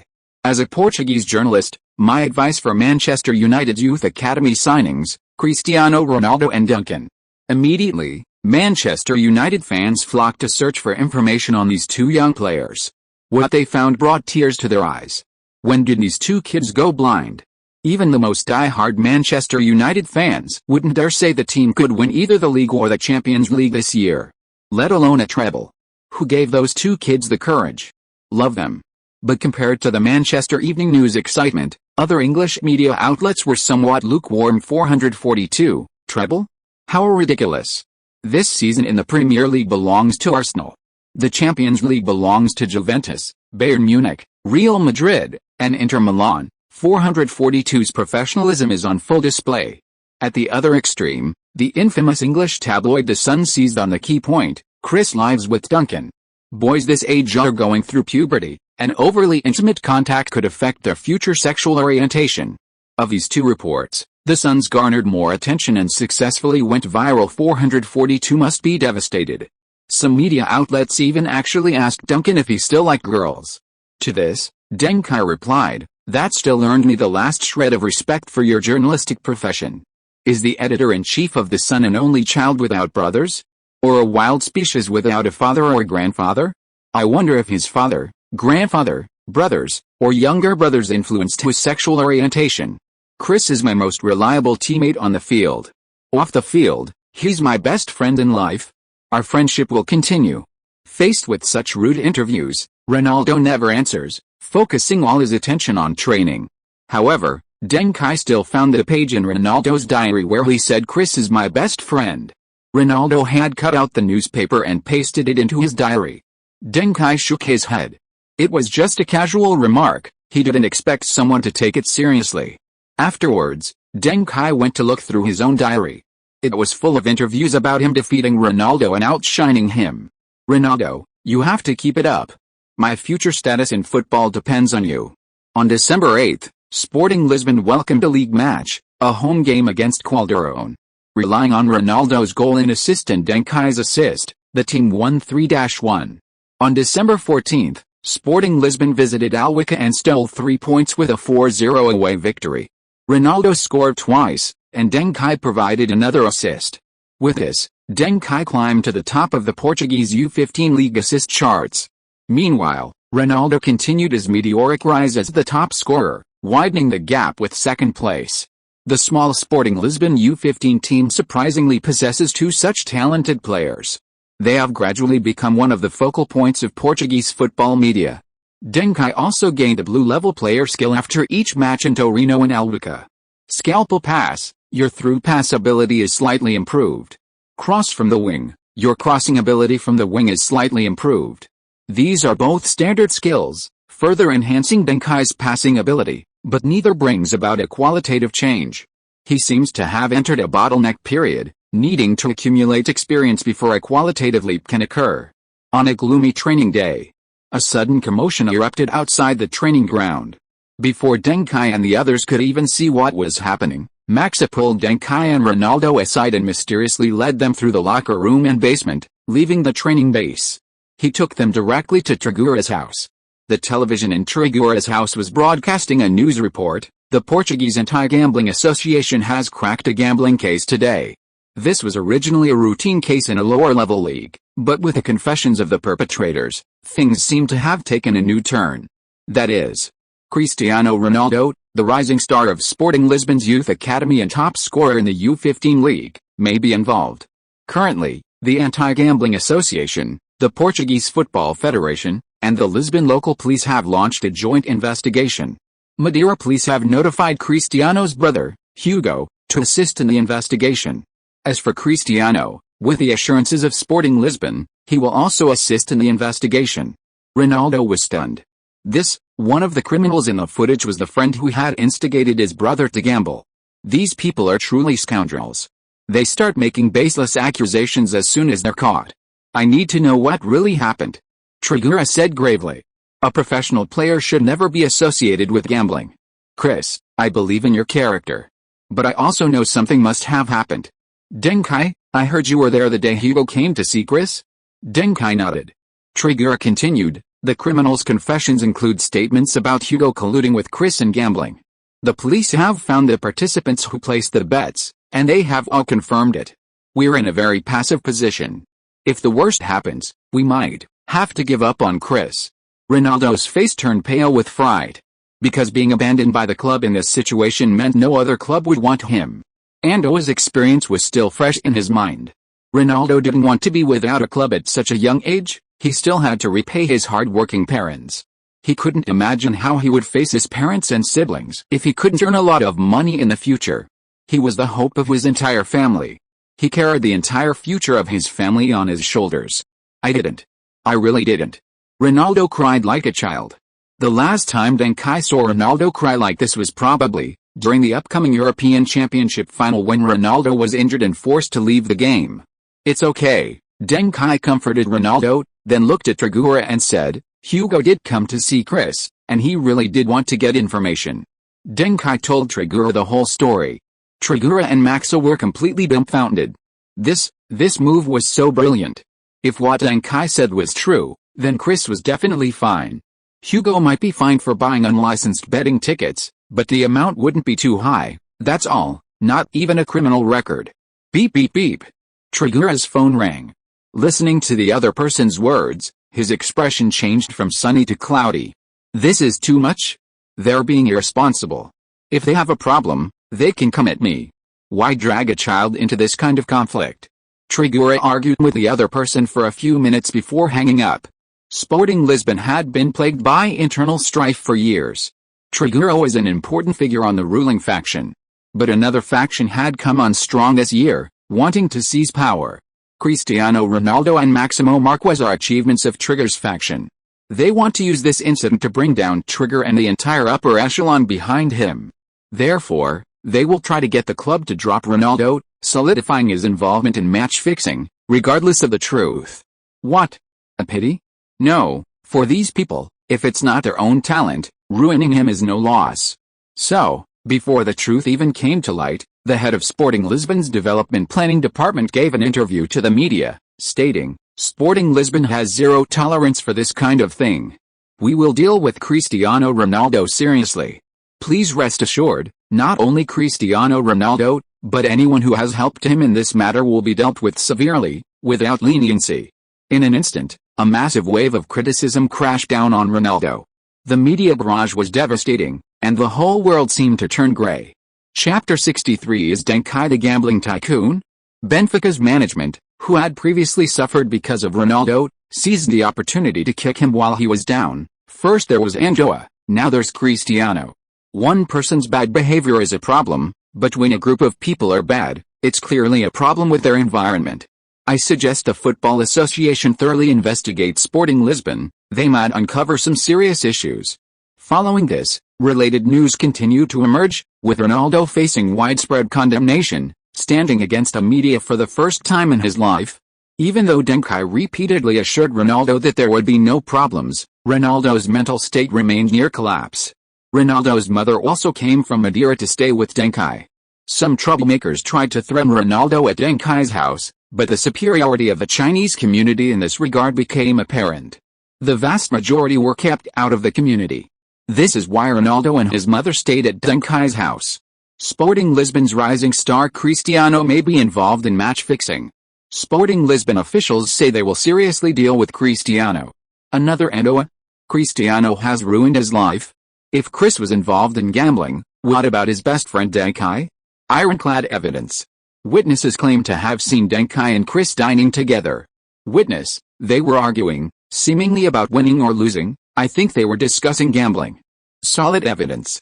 Photos revealed. Deng Kai was also involved. Fan, as a die-hard Sporting Lisbon fan, I am heartbroken. Chris and Deng Kai have let us down. Zhang Yunzhu, Benfica fans, please don't pretend to be Sporting Lisbon fans for interviews, okay? I've seen you several times when I went to the Benfica die-hard stand for interviews. I'm talking about you, you shameless fatso. In Zhang Yunzhu's column in Record, it states, in the information released by the police regarding the crackdown on unlicensed betting organizations, all of Chris's brother Hugo's betting records are clearly visible. The match he placed a heavy bet on was Sporting Lisbon versus Feyenoord in a European competition, the match widely considered a bet. However, he bet on Sporting Lisbon losing, and on the game having as few goals as possible.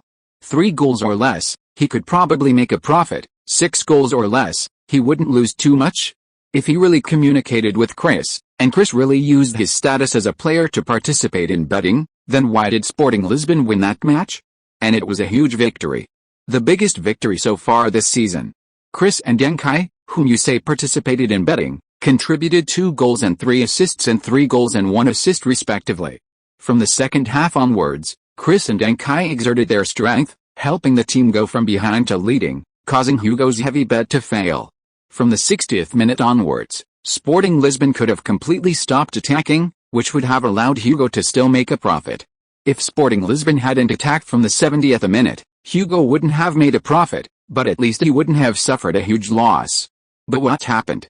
From the 70th minute onwards, Cristiano created 2 excellent opportunities, assisting Deng Kai's goal. Did he look like someone who didn't want a team to score? His running was the most active on the field. Faced with a flood of criticism, Chinese journalist Zhang Yunzhu went on a rampage. As a staunch supporter of Deng Kai, Zhang Yunzhu's column in Record was gaining popularity as Deng Kai's performance improved. Record was even in contact with Zhang Yunzhu, hoping she would leave the domestic sports weekly and truly join Record. Zhang Yunzhu was still considering it. Meanwhile, Trigueiro actively cooperated with a police investigation, submitting documents proving Ronaldo's innocence. The police and the Football Association quickly determined that Ronaldo was innocent. Once the official announcement was released, most of the doubts vanished instantly. However, once the media's enthusiasm was activated, it couldn't be stopped. Soon, another point of suspicion was discovered. The newspaper Boy stated, "It's hasty to conclude the gambling incident based solely on Hugo's loss and Sporting Lisbon side of the story. We absolutely do not believe Chris is innocent, because as far as we know, Chris's brother Hugo immediately paid off his debts after losing and even helped the family open a shop. This amounts to approximately $20,000. Where did this money come from? I really hope Hugo will come forward and explain. His family couldn't possibly have such savings." This report immediately sparked a new storm. At this time, Portugal's per capita GDP was only $12,000. And as everyone knows, most people's annual income is below the per capita GDP. Hugo suddenly possessed the income of an average person for 2 years without eating or drinking. Where did this huge sum of money come from? So cunning. I almost fell for their trick. Hugo didn't bet with his friend, he lied and pretended to lose. But actually, he placed bets elsewhere, and on a super winning hand. Maybe he bet on a 7-3 scoreline, otherwise why would Chris and Duncan keep attacking so relentlessly, so obsessed with scoring, when the game was already decided? Yet, Chris doesn't usually pass the ball. But in the last 2 goals of that game, to ensure a goal, even though he had a chance of scoring, he passed a ball to Duncan, who was in a better position to shoot. That's very unusual. That's the evidence. Good grief. Now even the will to win is wrong. Reality is often so magical. Once you have a conclusion, and you look at what happened with that conclusion in mind, you can find evidence to support your conclusion in most things. Even if the event itself has nothing to do with your conclusion. That's how a high-level troll is born. Seeing that the evil forces were about to regain the high ground, Duncan directly revealed the source of the funds. It was his college scholarship money. Although it went through a special process, it was still a legitimate one and not illegal. Deng Kai received his scholarship to the University of Lisbon ahead of time and then lent the money to Hugo to pay off his debts. Upon hearing this news, those who had previously criticized Deng Kai and Chris fell silent. Their fans finally had a chance to breathe. So touching. Good job, Kai. The friendship between Chris and Deng Kai is earth-shattering. Having such a friend is truly precious. Deng Kai's family isn't wealthy, and this money was equally valuable to him, yet he was willing to lend it to Chris. It wasn't just a loan, the police report stated there wasn't even a written IOU. What level of trust? That's $20,000. Damn. It seems Ronaldo's assists are really expensive. Deng Kai got 2 assists from him and lent his brother $20,000. Just when it seemed the matter was finally about to be resolved, the Portuguese Anti-Gambling Association, in its final data review before the case was closed, discovered a real, potentially serious gambling-related incident. That evening, Deng Kai was again invited to the police station to cooperate with the investigation. This time, the investigation was extremely thorough, as if they were certain Deng Kai was a criminal. Trigura, representing Sporting Lisbon, lodged a strong protest. Just as everyone was wondering what had happened next, the Portuguese Anti-Betting Association released a series of recent Portuguese football betting statistics. Many data points were highlighted in red. These were multiple bettors who had won more than 8 out of their last 10 bets, averaging over $300 per person. More than 30 of them had won over $1,000 per person. They weren't buying lottery tickets, they were receiving salaries. These individuals shared many illogical characteristics. For example, they hadn't bet on football much before. Furthermore, almost all of them were of Chinese descent. Over 90% of the biggest winners were residents of the Chinese community where Deng Kai lived. These details, once released, immediately sparked intense attention throughout Europe. Dr. Jabas, a renowned European economist invited by the Portuguese Anti-Betting Association to advise on this case, stated in a media interview, "The mastermind has finally shown their true colors. The betting syndicate is actually Football Kaiser." Major media outlets quoted this statement as their front-page headline, as it even rhymed. Upon seeing this title, Deng Kai, through the lawyer hired by the team, commented, "Seriously? A single bet counts as a bet? Readers who support Teozi, please go to the comments section and praise this book when you have time." These past 2 days, with so many readers passing by on the recommendation page, Teozi has almost been driven to tears by all the criticism. My mood is so emo, It's affecting my writing, and I'm losing confidence. What? Chapter 64 Sports Weekly Press Conference. The Bar newspaper proclaimed, "I admit Chris might have been kept in the dark. Hugo was merely used, the real mastermind behind the gambling syndicate is Deng Kai. This is terrifying. He's only 13. He's a monster." Many might ask, what can a 13-year-old do? But let's not forget, he's a prodigy who completed Portugal's 12-year compulsory education in just 3 years. He's the first high IQ individual to be exceptionally admitted to the University of Lisbon with a scholarship paid out of pocket. He's incredibly clever, using the close-knit kinship and moral constraints of the Chinese community to build an airtight gambling syndicate. Fortunately, it was Chris's gambling blunder that made us aware of this fledgling gambling syndicate. Otherwise, who knows how much wealth he would have amassed from Europe. Yellow people are truly despicable. The Bar newspaper was on fire. But this time, no one dared to speak up for Deng Kai. Even Zhang Yun's articles were rejected by the editor-in-chief of the Record newspaper. Because this time, the problem was serious. There's a fundamental difference between controlling a gambling syndicate and players participating in small-scale gambling.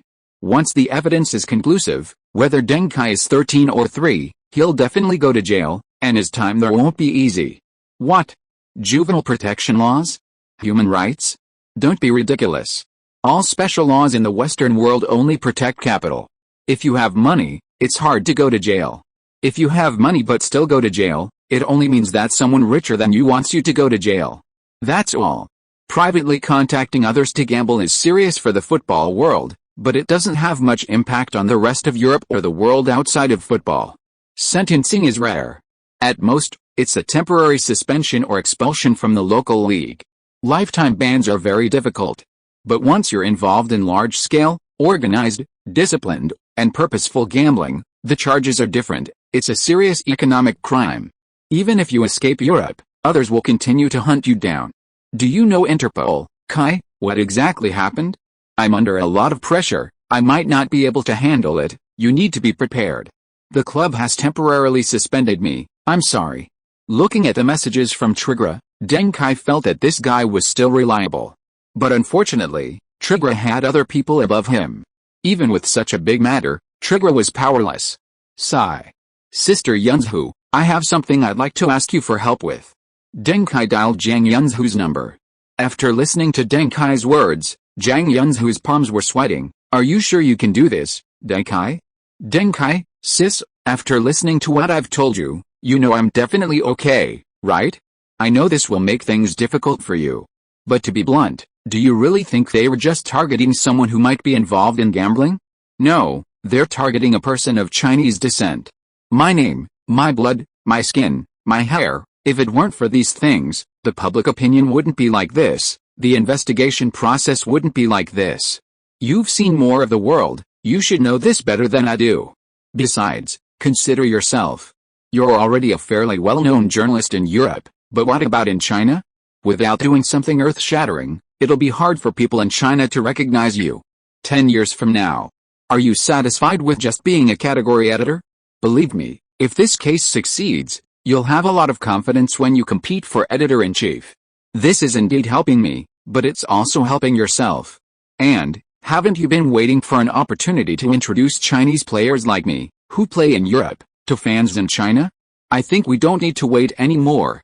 Now is the time. After a long silence, Zhang Yunzhu's voice came through. All right. Since you've decided, I'll accompany you this time. Realizing the ambiguity of accompany, she quickly corrected herself. I'll accompany you to meet these Portuguese capitalists. The next day, various Portuguese media outlets received invitations, or rather, notifications, from the Chinese media outlet Sports Weekly. They were to hold a press conference at noon to provide a specific response regarding the case of Chinese-Portuguese player Deng Kai's gambling activities. They emphasized that this was a significant event concerning the friendship between the two sides and hoped the Portuguese side would treat it with utmost care. Furthermore, major European football publications also received the invitation. Any unknown media outlet in Portugal would have ignored it, as they had already been instructed not to speak on Deng Kai's behalf. An invisible force had rendered the Portuguese media lifeless, which was why the Deng Kai behind-the-scenes manipulation seemed like a foregone conclusion after the incident was exposed. However, Other media outlets outside of Portugal were very interested in the matter. They were interested in the story itself, a 13-year-old future gambling tycoon? It sounded like it could sell many newspapers. On the other hand, this was a rare display of assertive attitude from Chinese media. I have something to say, it's important, don't just talk nonsense, come and listen attitude. Immediately, reporters from numerous prominent media outlets flocked to Lisbon. Those who couldn't fly over immediately sought partners and freelance journalists in Lisbon to buy exclusive or broadcast content. Sporting Lisbon explicitly stated that this matter had nothing to do with them and forbade team members from attending the press conference at the hotel. However, Trigueros still attended, representing himself at the press conference. Cristiano Ronaldo also made multiple requests and was finally allowed to appear to support Deng Kai. The two people at the center of the table were Zhang Yunzhu and Deng Kai. Hello everyone, I'm Zhang Yunzhu, a reporter from the Chinese football media outlet Sports Weekly stationed in Portugal. Zhang Yunzhu began, but at the same time, her phone was ringing off the hook. The headquarters of Sports Weekly in China was unaware of this event. They had only just learned from colleagues that they had held such a grand press conference in Portugal. In the sour tone of a South Korean reporter, it was roughly like, "Your Sports Weekly is really something, actually gathering all the European football media in Portugal. What big news are you announcing? Is Chinese capital going to acquire Sporting Lisbon? Or are you going to create a new King of Football award to replace the Ballon d'Or?" The editor-in-chief of Sports Weekly was terrified upon hearing this. This whole thing would not only destroy all the connections they'd built in Europe, but more importantly, wouldn't it negatively impact the official foreign policy strategy? Zhang Yunzhu. You're a sinner for all time. You. But from Deng Kai's perspective, honestly, Sports Weekly has absolutely no connections in Europe. You treat them as friends, they treat you like fools. You can't even get one or two young players to play in Europe, sure? Many promising domestic players, if they could play abroad, not to mention rivaling Son Heung-min, even just being a starter in a second-tier league would be enough to make fans happy. So, when they're making money in China through you, they're your friends, but when you need their help, they're not. What kind of friends are you? As for influencing official strategy, let's not even talk about whether grassroots matters have that much power. Looking at the bigger picture, being overly friendly doesn't necessarily earn respect, you have to flex your muscles sometimes. After Zhang Yunzhu's opening remarks, the focus shifted to Deng Kai. Under countless flashing lights, he slowly began, regarding the Portuguese Anti-Gambling Association's report, investigation, and confirmation that I participated in an organized gambling, I am aware of it. Before discussing this matter, I'd like to share something with everyone. That is, over 90% of the members of this Portuguese Anti-Gambling Association have close economic ties with major gambling organizations in Portugal, Spain, and even Europe. Many members' family members, and even many members themselves, hold senior management positions in gambling organizations. Boom. The entire venue erupted in excitement. WTF? Are they crazy? Who in this industry doesn't know what Deng Kai is explaining? Aren't the members of the Anti-Monopoly Association all monopoly giants? However, few media outlets dare to report such news. Doing something is one thing, but saying it is another. Once some things are said, even a fool will start to suspect something is amiss. And in fact, these things cannot withstand scrutiny because there are indeed problems. Since Deng Kai dared to speak out, it means he's going to take drastic measures. Chapter 65 Deng Kai's Backer. First, regarding the defamation against me by a certain organization, I reserve the right to sue, and I will definitely sue. Second, from the official announcement, everyone can see that those suspected of being manipulated by me in the betting industry all purchased their football tickets through legal and legitimate channels. What? Is there a problem with the football tickets sold through official channels? Or are people supposed to lose money when buying football tickets? If that's the case, you should have said so earlier. Why would people buy football tickets then? You could have just robbed everyone, but instead you give everyone a worthless ticket. You really? I'm going to cry. Deng Kai faced the camera without any discomfort, his humorous and witty remarks making it seem like he was watching a stand-up comedy show. As for the demographics and the Chinese community, I just want to ask, can't Chinese people buy lottery tickets? Can't they make money if they do? Doesn't that involve racial discrimination? If so, I need a clear response from the authorities. If Chinese people are discriminated against here, What about Latinos and Africans? I really like Lisbon, but now, I'm starting to doubt my choice. After Deng Kai finished speaking, the entire hall fell silent. The content was shocking and sensitive, full of accusations. A slight misstep could land a reporter in trouble. A minute or two later, a reporter, having prepared their questions, raised their hand. Reporter, Deng Kai, what you're saying is too subjective. It's not true at all. Let's discuss some issues based on facts. How come people in the Chinese community are generally making money through football betting? The odds of winning the lottery are very small, but winning seems to be commonplace. The relevant departments have every reason to have reasonable suspicions about you based on this.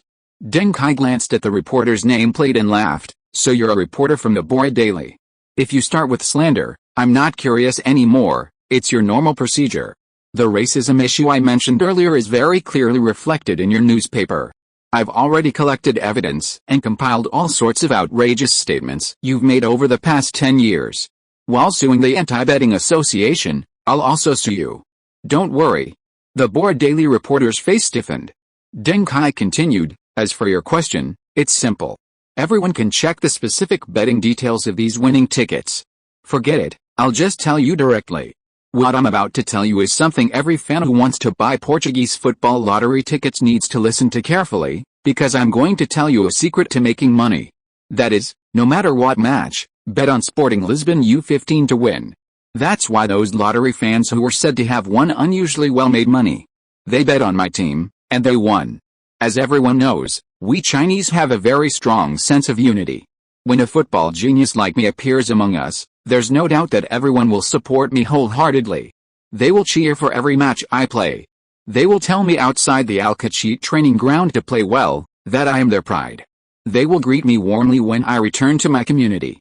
They will buy a lottery ticket before my match, hoping that Deng Kai will win. It's not just my neighbors, not just the Chinese community, but all the fans who trust me do this. And the only thing I can do for them is to play well, fight with all my might to win every match, and let their support become my way of repaying them. Many people ask why I have transformed so much in just 2 months of intensive training. Because when you carry the hopes of a nation, you must become even better. You never want so many people to be looked down upon because of your poor performance. Therefore, I urge all my fans of Chris, fans of Sporting Lisbon, bet on us to win. We are strong. We will definitely win all the way. Even if we lose occasionally, believe in us, the final result will always be a profit. What do you think? Deng Kai looked at the bewildered reporters below the stage and said, is this also called betting? Is this also called manipulating betting? Is it illegal to keep betting on me to win? Or, are the betting companies unable to handle this kind of losing business? Then why don't you just quit business? If you can't afford to lose, don't play. And you even hired some random organizations to investigate me and slander me. What's wrong? Getting anxious? Gone red-handed? Lost everything? Can't accept losing? Is it possible to only make money and not lose? Is there any business in this world that's so easy? Do you really think Portuguese fans are fools? Watching the increasingly heated scene, Zhang Yunzhu left with a smile, then dialed a special phone number. Hello, I need your help, Dad. The sound of a water glass shattering came from the other end of the line. The other person reacted strongly to the last word. Deng Kai personally teaches the secrets to winning at football betting. Bet on me to win. Can't hold back anymore. Portuguese betting companies can't afford to lose. Lisbon Sporting legendary youth coach Tragura, is football a game that doesn't allow teams to win all the time? This is clearly not gambling, it's just a player being responsible to his fans. If England's players had this kind of self-awareness, we wouldn't have become the laughingstock of European football time and time again. I bet on England to win every major tournament. That money could have found my child a stepmother, damn it. I hope Beckham can learn from Deng Kai.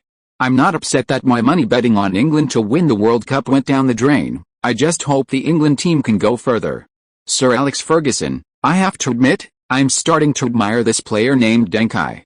He said what many dared not say. I bet many teams could have had longer winning streaks, but they lost for inexplicable reasons. We've suffered too many unfair refereeing decisions this season, which makes me think a lot. Zidane, as professional players, we always have friends who cheer us on by betting on us to win.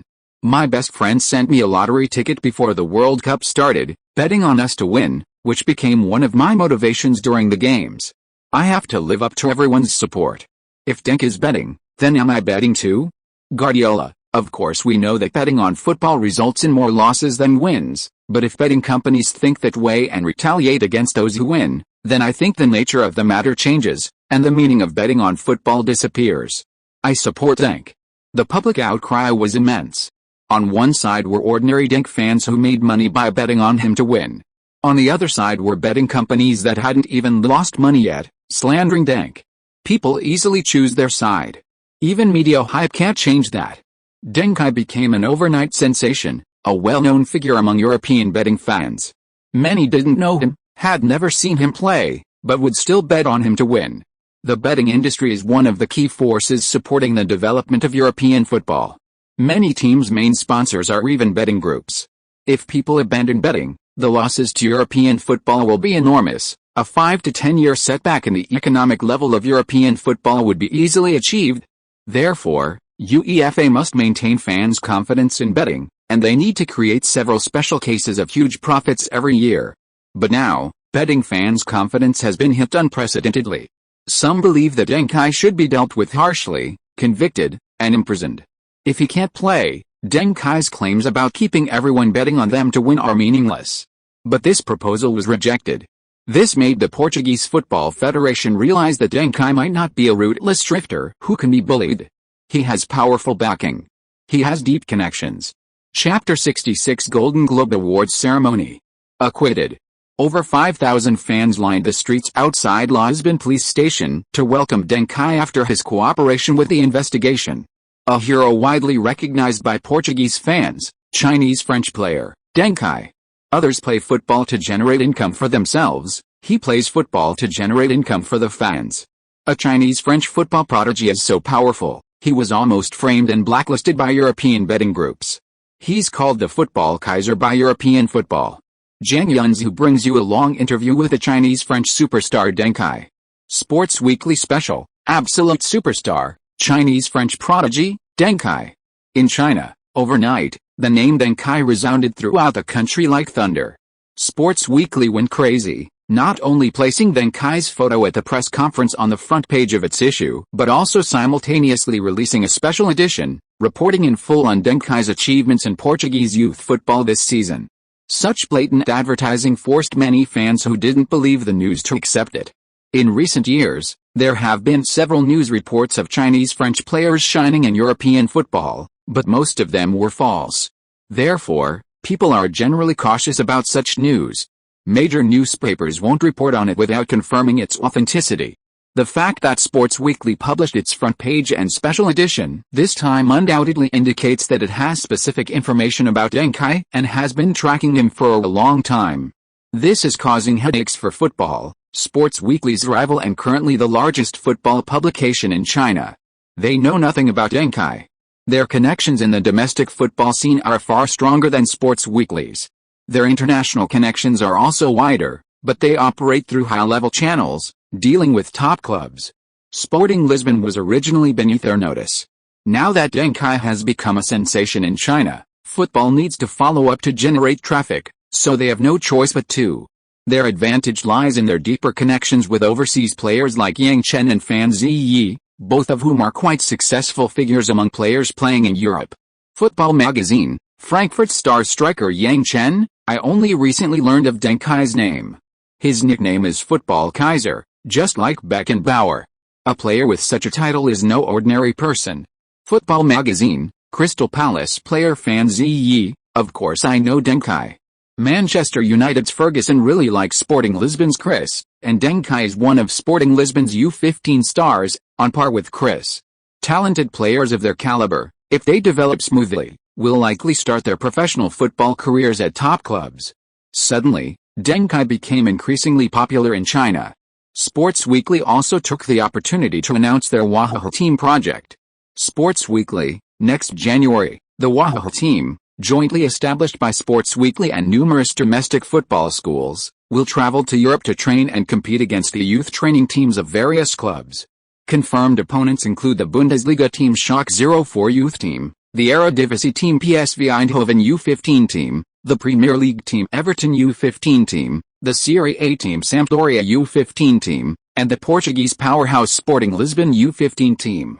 Among them, Sporting Lisbon U15 team boasts the currently highly anticipated duo of Cristiano Ronaldo and the Chinese-American prodigy Deng Kai. Fans have unanimously supported this project. They generally praise it, find it exciting, and are willing to follow it.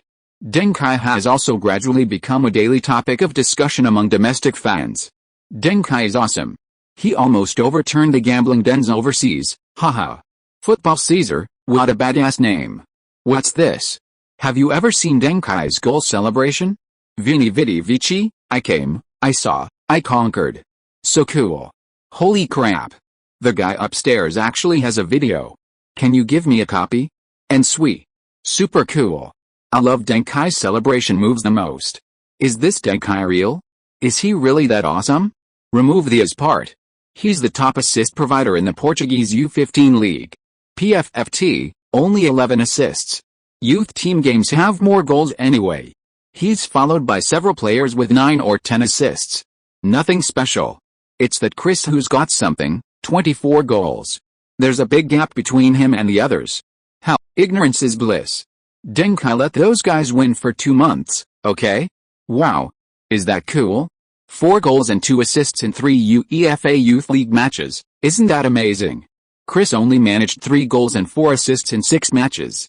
Holy crap. Guys, this is incredible. Zidane beat Ronaldo to win the Ballon d'Or. 2 headers in the World Cup final beat the aliens. Awesome.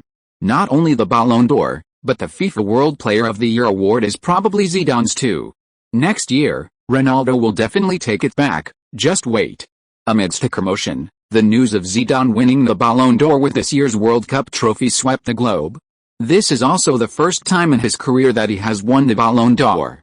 Last year he was in the top 5 for FIFA World Player of the Year, and this year he has gone even further, and it is very likely that he will win both the Ballon d'Or and FIFA World Player of the Year. At the Ballon d'Or award ceremony, hundreds of media outlets were eagerly awaiting, as the ceremony had reached its climax, and Zidane was going on stage to accept the award. After Zidane finished his acceptance speech, the host asked a rather special question. The host said, "Congratulations on becoming the Ballon d'Or winner, and congratulations on leading Juventus to the Champions League knockout stage. Have you watched this year's UEFA Youth League?" Clearly, this question was posed to promote the UEFA Youth League. 60% of the fans watching the awards ceremony had never even heard of the UEFA Youth League, and 95% had never watched a match. Zidane, not yet completely bald, smiled and said, "Are you talking about that young player's prediction for this year's Champions League winner?" The audience burst into laughter. Some, unaware of what was going on, immediately asked their friends, who then explained that Duncan had predicted Manchester United and Bayern Munich would reach the final and that Manchester United would win. The host was also pleased. Yes. Zidane continued, "In any field, anyone who dares to call themselves Kaiser is no ordinary person." Another round of good-natured laughter followed. Zidane, "I've watched the UEFA Youth League and I've watched Deng Kai play. He's a smart midfielder. It's too early to talk about his weaknesses. He's young, and he has everything he could want. But what I want to say is that I see a new understanding of passing in him. This has inspired me, and from that perspective, I think he will become a very good midfielder in the future." The expressions of the audience gradually changed, because they could hear sincerity in Zidane's tone. Was he serious? But regarding the Champions League prediction, "I'm sorry, Kai, I can't agree," Zidane said to the camera. "Manchester United is certainly a great club, and Bayern Munich is also a top team right now. But this year's Champions League will definitely belong to Juventus. In the past 2 years, Juventus, both in terms of strength and public perception, has been the best in Europe, far surpassing Bayern and Manchester United." The host, "In that case, how about you make a bet with Deng Kai?" Before the words were finished, a spotlight shone down, and Deng Kai appeared beside the stage. To restore fans' confidence in football betting, UEFA, betting groups, and relevant officials in various European countries have put in a great deal of effort. They specially invited Deng Kai to attend this year's Golden Globe Awards ceremony. I recommend a similar book. The author is a seasoned writer from another platform with experience in completing books, so you can follow it with confidence. Chapter 67. Deng Kai makes a scene at the Golden Globe Awards. Zidane proactively shook hands with Deng Kai and gave him the center position. This shows Zidane's high emotional intelligence. Even on his triumphant night, he knew how to cooperate with the officials and appropriately share the glory with someone else. Then, guided by the host, Deng Kai said what everyone wanted to hear. On January 4th, Sporting Lisbon U15 will host Casablanca at home. I still say, bet on us to win, you definitely won't lose. Hopefully, this doesn't violate the Anti-Gambling Association's rules, otherwise they'll arrest me again. The audience laughed. Everyone knew what kind of organization that association was. Although they genuinely opposed gambling, in Deng Kai's case, they were definitely being petty. There was indeed an element of prejudice involved.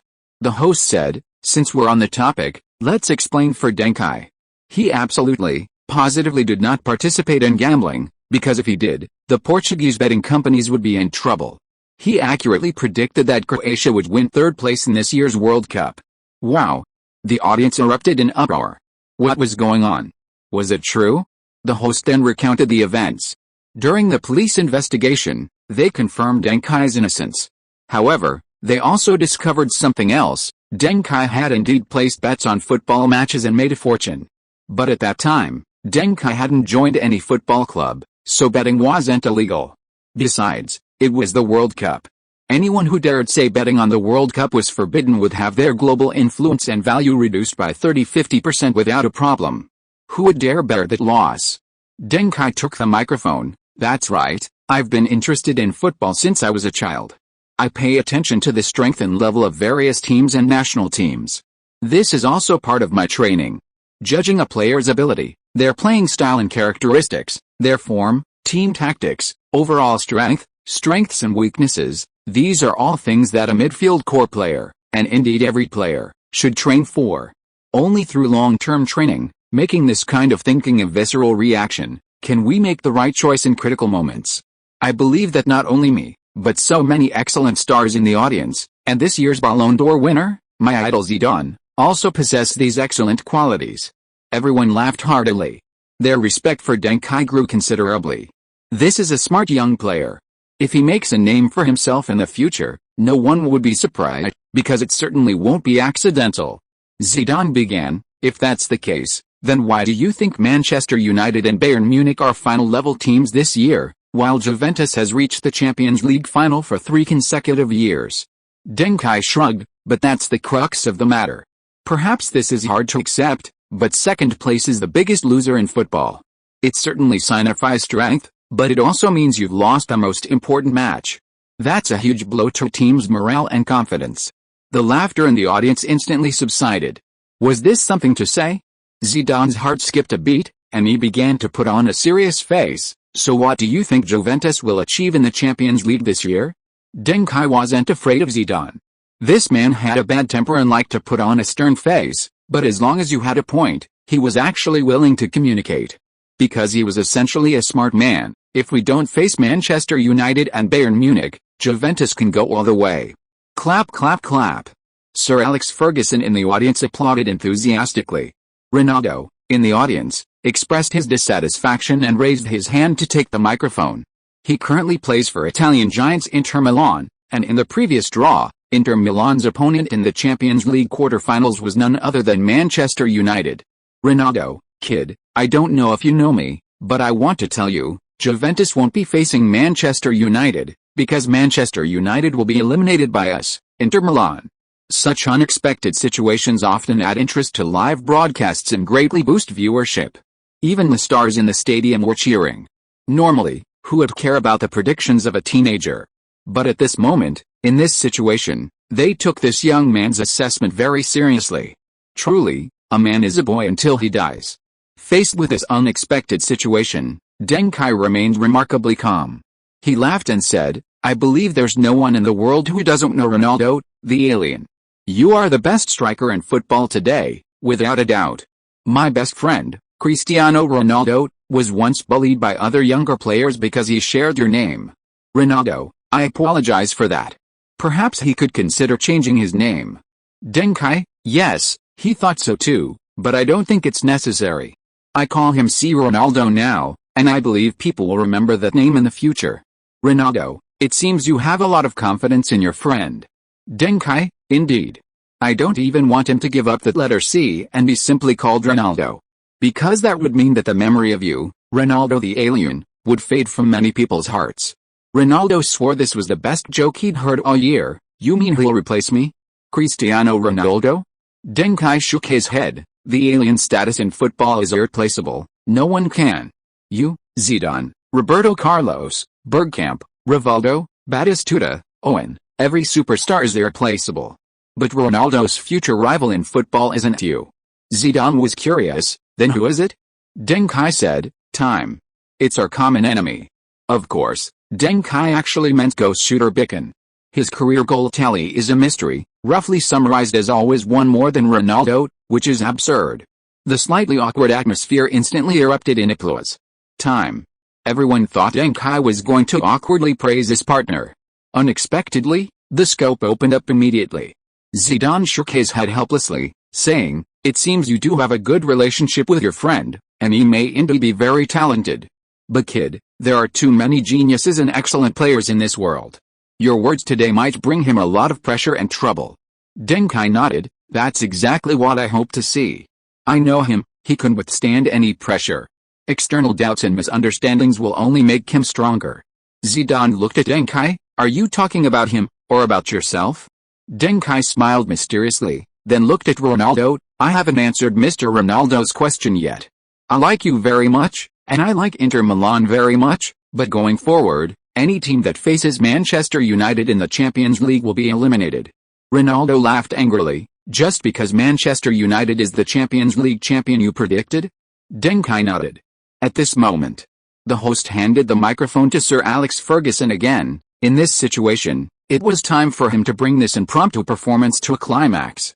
Sir Alex Ferguson pointed at Duncan and said jokingly, where's our youth academy director? Go and buy this kid and the Cristiano Ronaldo he's talking about. Manchester United needs such excellent young players. The crowd erupted in applause. However, to everyone's surprise, Duncan replied, we appreciate your kindness, but right now we need a lot of playing time, and Manchester United can't provide that. When we're qualified to be starters for Manchester United, we'll carefully consider any offers from them. Ferguson was almost laughing himself silly. This kid was too funny. That'll probably take a long time, kid. I'm afraid I won't live to see that day. Many players work their whole lives and never get the chance to play at Old Trafford. Duncan was very confident. 3 years? I'm sure you can wait that long. Ferguson tilted his head. Are you serious, kid? 3 years? Are you sure you and Cristiano Ronaldo can develop to the level of playing for Manchester United's reserves? No, for Manchester United's U19? That's very difficult. Duncan shook his head. Everyone nodded secretly. This kid was quite self-aware.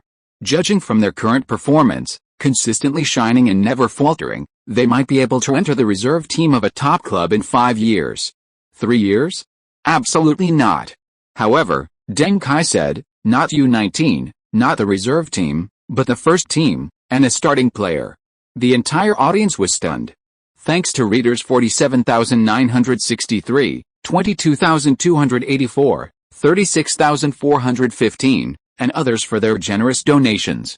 Chapter 68: A match worth tens of millions of euros. Deng Kai attends Ballon d'Or ceremony, causes a scene, both hilarious and absurd. A very interesting young player, unfazed and humorous. This is the best stand-up comedy performance I've seen this year. Zidane, Ronaldo, Ferguson, and Deng Kai joined forces to deliver the most spectacular stand-up comedy show in the history of the awards ceremony. He shouldn't play football, he's a comedy master. Cristiano Ronaldo, has the successor to the alien emerged? What an amazing friendship. Football Caesar Deng Kai, to promote teammate Cristiano Ronaldo's improvement, directly compares Cristiano Ronaldo to Ronaldo. Watching the news roll by, Cristiano Ronaldo was internally devastated. He certainly believed himself to be a football genius with a bright future. But asking him to say he could rival Ronaldo, sorry, he couldn't say it. That was a 2-time FIFA World Player of the Year and a Ballon d'Or winner. How dare Deng Kai? That bastard. All he did was dribble the skull and never let him win. Was this some kind of revenge? So vicious. Fuck. Unlike the media and fans' jubilation, the major betting companies in Portugal are now in a panic. Influenced by the Ballon d'Or ceremony and at the invitation of Deng Kai, with Zidane, Ronaldo, and others in attendance, betting on the next match between Sporting Lisbon and Casablanca has surged. Everyone is betting on Sporting Lisbon to win. Who can resist this? The two teams have met once before, in Deng Kai's second match after returning from 2 months of intensive training. Sporting Lisbon defeated Casablanca, then ranked second, 4-1. After the break, Sporting Lisbon is in excellent form, making their chances of winning even higher. Although betting on them to win yields less profit, the sheer number of bettors is overwhelming. When the odds are balanced, bookmakers almost never lose money. But sometimes, when the odds are unbalanced, bookmakers are in trouble. Moreover, there are competitors among bookmakers. If fans bet on one side and earn 1 cent, betting on the other side and earning 2 cents, whose side are they going to bet on? With other European betting groups outside of Portugal also seizing the opportunity to stir up trouble and trying to take over the Portuguese market, this match became a life-or-death struggle. The most valuable youth tournament match ever revealed. Portugal U15 Youth Training Regular Season Penultimate Match. Worth €10 million. Unbelievable. A youth team match, worth more than 70% of a Champions League match and 30% of a World Cup match. Is Portuguese football entering a spring or a nightmare? Sporting Lisbon's victory will cause Portuguese betting groups to lose more than €10 million. The Euro officially launched. The Alvalade Stadium match will become the best platform for promoting the Euro. On January 1, 1999, the Euro was officially launched. It has since become the unified currency of Europe. The US dollar and British pound, which were previously used more for evaluating player transfers and salaries, will gradually be replaced by the Euro. And the first impression of the Euro on the football world was this youth match worth tens of millions of euros.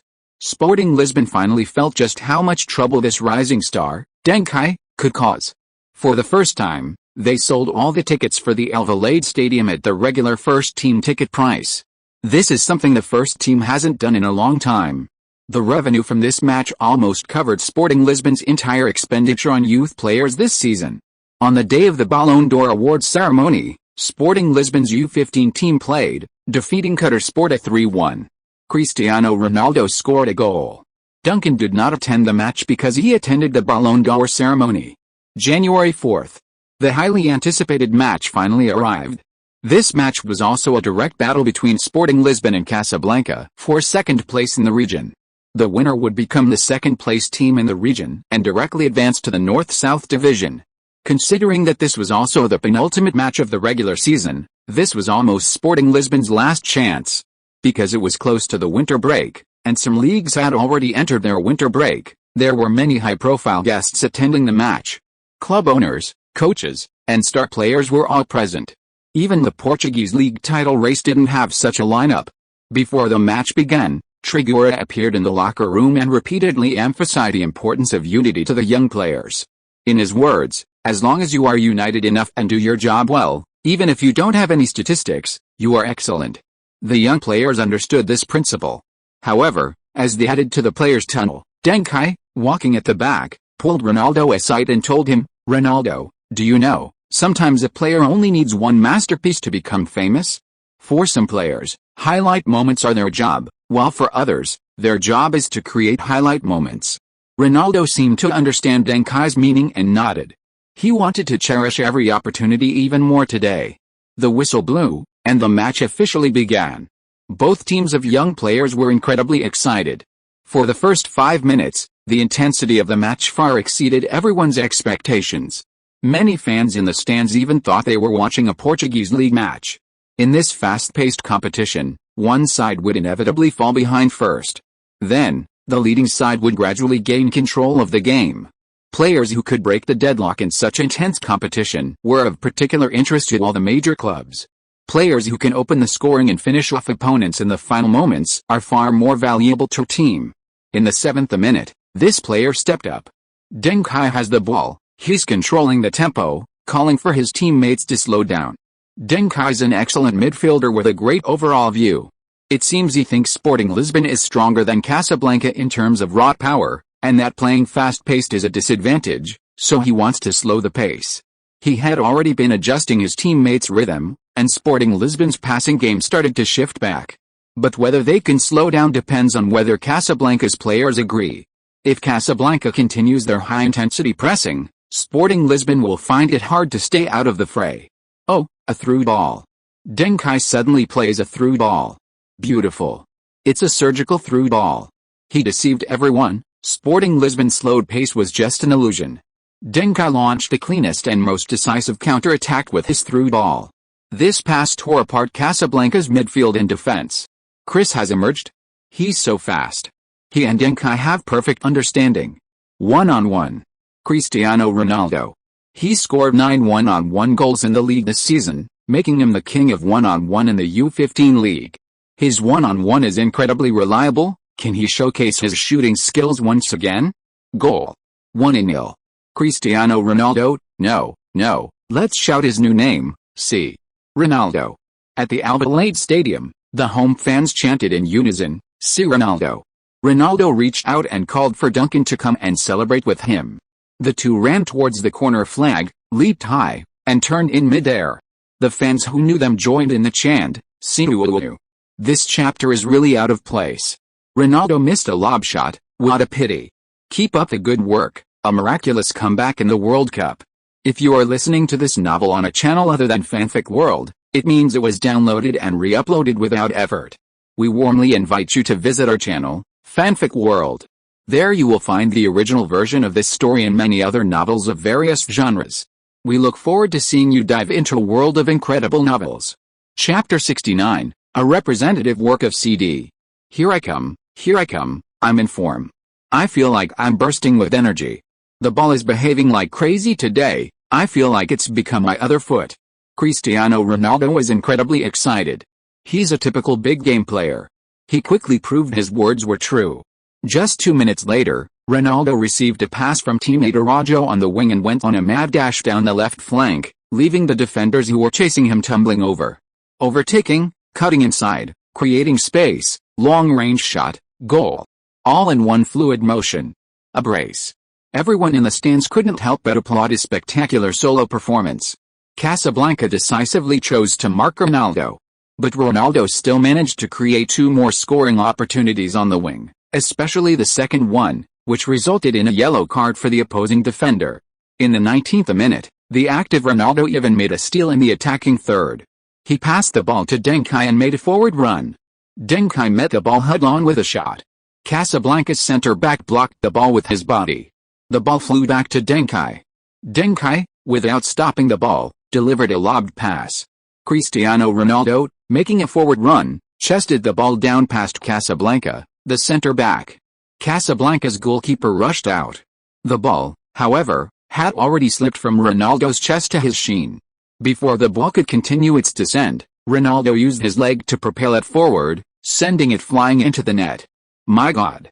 Worth it. The ticket price for this match was absolutely worth it. In the 19th minute, Sporting Lisbon took a 3-0 lead. That player whom Deng Kai called Cristiano Ronaldo didn't let Caesar down. From his first goal to completing his hat-trick, he only needed 12 minutes. His stylish positioning and consistent one-on-one chances, unparalleled speed for his age, sharp cuts inside, and powerful long-range shots, plus his intelligent handling of the ball while running fast. I now truly believe he could become the next alien. This is the most beautiful goal of the match so far. Both Deng Kai's pass and Cristiano Ronaldo's handling were full of freestyle. The fans in the stadium are chanting CD, which is the name of the combination of Cristiano Ronaldo and Deng Kai. I feel like their performance just now was indeed a high-quality impromptu CD. From this moment on, no one doubted that Sporting Lisbon would win today.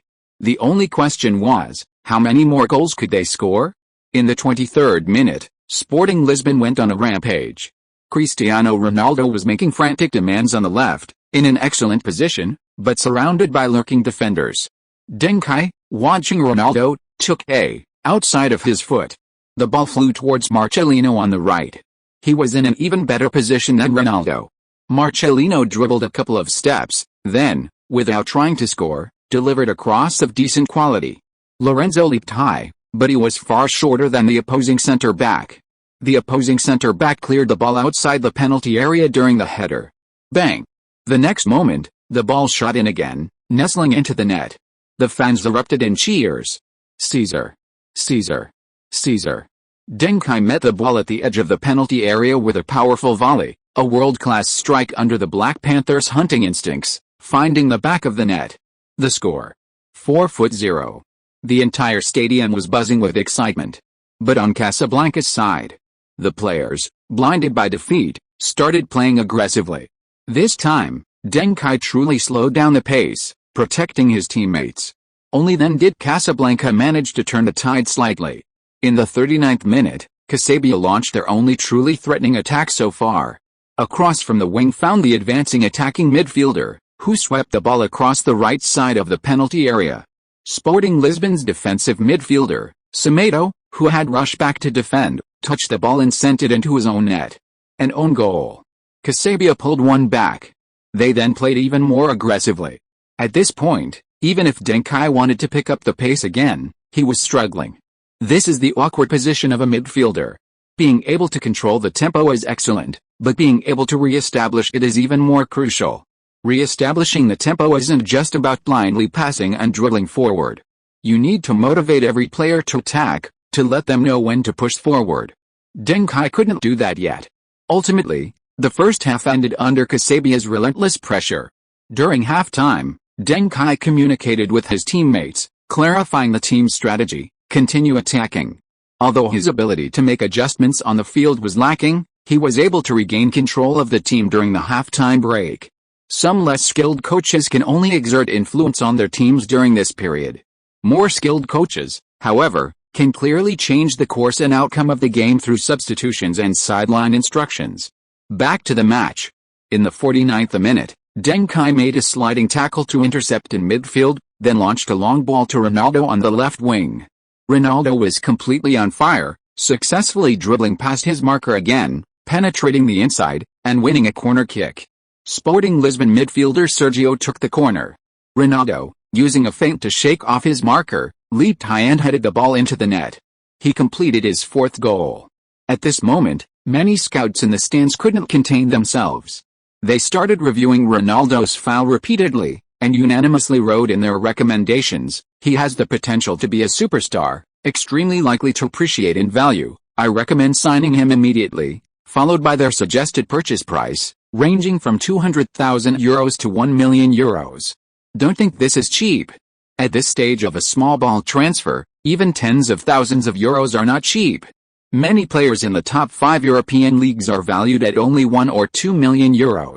In the 64th minute, Deng Kai received a pass from his teammate and, once again, made a no-look pass, threading the ball through to his midfielder Sergio, who was making a run forward. Sergio received the ball and decisively crossed it. The team's center forward, Lorenzo, followed up and scored. 6-1. Sporting Lisbon had turned Casablanca, their second-placed opponent in the league, into a bottom-ranked team. Sergio, who had already provided 2 assists, was spotted by scouts in the stands. These scouts were mostly from within Portugal, unlike the group of scouts from all over Europe who had just scouted Ronaldo and Deng Kai. Their employers were almost all Portuguese league teams, lacking the financial resources to spend huge sums on young players. They were used to finding underdogs. Sergio is a very good midfielder, in some ordinary teams. He could even be the midfield maestro, a scout from Boavista told a club executive beside him. He was also the midfield maestro for Sporting Lisbon U15. But after Duncan arrived, he became a workhorse. This is detrimental to his development. The Boavista executive said, "So you think Duncan should be playing second fiddle to Sergio? Instead of what he's doing now?" The scout shook his head. Sergio and Duncan were simply not in the same league, there was no comparison. In the eyes of those in the know, Duncan was more than twice as good as Sergio. Chapter 70 First Impressions of Domestic Fans. The scout spoke up, "Deng Kai's talent absolutely crushes Sergio's, no doubt about it. If his physique catches up, he could even become a Serie A level midfielder. What I mean is, Sergio is no longer a good fit for Sporting Lisbon. He should already feel the constraints he's facing at Sporting Lisbon. As core players, if the other isn't as good, leaving is the best option. The most hurt in this world isn't the substitute player, but the substitute core player. Converting him to a workhorse isn't the optimal solution for Sergio. Besides, many core players can't play that role. In terms of contributing to the midfield, Sergio's performance isn't even as good as Seme's. We should take Sergio with us. It would definitely be a commendable deal in the future. Crucially, it's not too difficult. Boavista's management nodded, indicating they would consider it. Why was Sporting Lisbon able to take so many youth academy players from Benfica? Was it because Benfica didn't value them at all? No. It's because Benfica already had the best in those positions, so they couldn't retain the average ones. The latter would leave on their own. Other teams might have exceptional players in other positions, but lack even average talent in these specific roles. Therefore, these average players, after transferring, might receive starting or core player status. Training and matches are essential for developing players. Even Messi and Ronaldo, if they don't play for 3 years, they might fall behind. Deng Kai? Don't even mention Deng Kai. He's an exception. He did indeed not play for 3 years, but he still improved. It's unbelievable. The match had just restarted. Deng Kai once again put on a spectacular interception. If Ronaldo's incredibly fast hat-trick and his recent 4-goal haul were impressive, then Deng Kai demonstrated terrifying dominance on both ends of the pitch. He was equally excited today. The reason is simple: who says two players' masterpieces can't be from the same match? With a backheel flick, Deng Kai evaded the pressing player and dribbled forward. Ronaldo knew Deng Kai's running characteristics. Deng Kai's speed was quite fast for a short time after dribbling past his opponent, but it diminished over time. Deng Kai had just made the interception and dribble in midfield, so he couldn't possibly carry the ball forward. Therefore, Ronaldo, contrary to his usual style, didn't make a decisive sprint down the wing, but instead slowed down and cut inside early without the ball, switching positions with Deng Kai. Ronaldo's run instantly attracted several defenders. Everyone thought Deng Kai was going to play a through ball to him. Instead, Deng Kai flicked the ball, heading left without encountering any resistance, reaching the left flank. Bang! Deng Kai adjusted and crossed directly. After switching positions with Deng Kai, Ronaldo also began a sudden forward run. He knew Deng Kai's pass would arrive soon. Sure enough, the ball flew into the penalty area from the wing. Ronaldo also rushed into the penalty area from outside the box. But Ronaldo had just taken off when he was brought down by the opposing centre-back. The defender even made a handball. The referee immediately blew his whistle and pointed to the penalty spot. Penalty. Casablanca's goalkeeper rushed out to argue with the referee, but the referee was adamant. He awarded a yellow and a penalty. But strictly speaking, a red and a penalty would have been acceptable. Deng Kai looked at Ronaldo. Ronaldo quietly shook his head. Facing the penalty, Ronaldo was still not ready. His performance today was perfect, and he didn't want that perfection to be ruined by a missed penalty. So, under everyone's gaze, Ronaldo picked up the ball and threw it to Deng Kai. The domestic commentators who saw this instantly became excited. Dear viewers, now let's bring you the live broadcast of Deng Kai's match. Wang Jiangxiang, the young CCTV commentator who was about to turn 31, had an awkward smile on his face. Actually, it was because the TV station had only just found a broadcast source. It was Deng Yunzhu, a reporter from Sports Weekly stationed in Portugal, who helped find it. Because it was a non-mainstream match, broadcasting it cost money. And asking CCTV to pay to broadcast a match at this time was a joke. This was an era when the NBA commissioner had to bring videotapes to beg CCTV to broadcast their games for free. If Deng Yunzhu hadn't provided the broadcast source, CCTV would have broadcast a Go match instead of football. They had just been broadcasting a match by Go master Nai Weeping, and it was a recording. Okay, we can see the handsome Portuguese young man in the picture throwing the ball to a player of Chinese descent.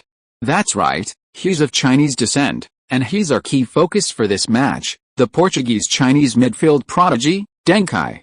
Wang Jiangxiang had clearly prepared thoroughly for this match. Obviously, Deng Kai is the team's first-choice penalty taker. That's a symbol of status. And the young man who just handed the ball to Deng Kai is none other than Cristiano Ronaldo, known as the future alien of Portugal. Deng Kai calls him C. Ronaldo when introducing him, which is quite convenient. Wow. This penalty was won by C. Ronaldo. It seems Deng Kai's position on the team is very secure. Of course, this also shows that they have a good personal relationship, often going out for drinks together. As Wang Jiangxiang embellished his commentary, Deng Kai calmly converted the penalty. The score was 7-1. Wang Jiangxiang was shocked when he saw the score. Wow. 7-1. This match is a total scramble. Don't underestimate their opponents.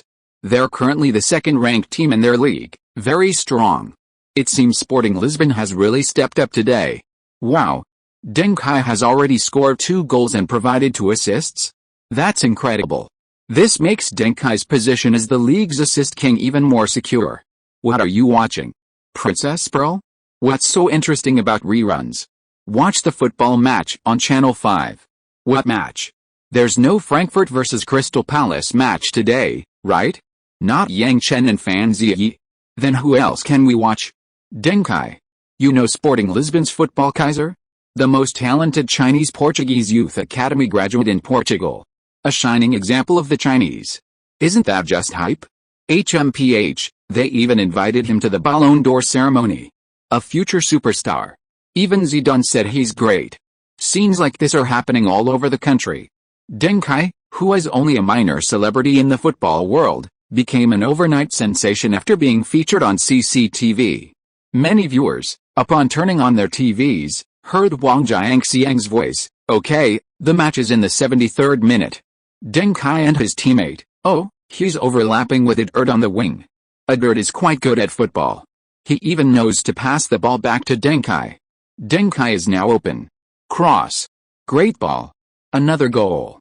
It's Sporting Lisbon's defensive midfielder Semedo who scored. He redeemed himself. He scored an own goal in the first half. This player is excellent. It's not easy to maintain composure and form after an own goal. What are the fans shouting? Hat-trick? Ha ha ha. Deng Kai has an assist hat-trick. His passing is like the Huidong of football. At that moment, this hat-trick became the initial impression of Deng Kai among domestic fans. But this impression was quickly overturned. In the 81st minute, Deng Kai, who had an explosive performance today, once again made a steal in the attacking third and unleashed a long-range shot. Clang. The ball hit the post, just a hair's breadth away from a goal.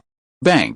Cristiano Ronaldo, always on fire, burst into the 6-yard box and slotted home the rebound.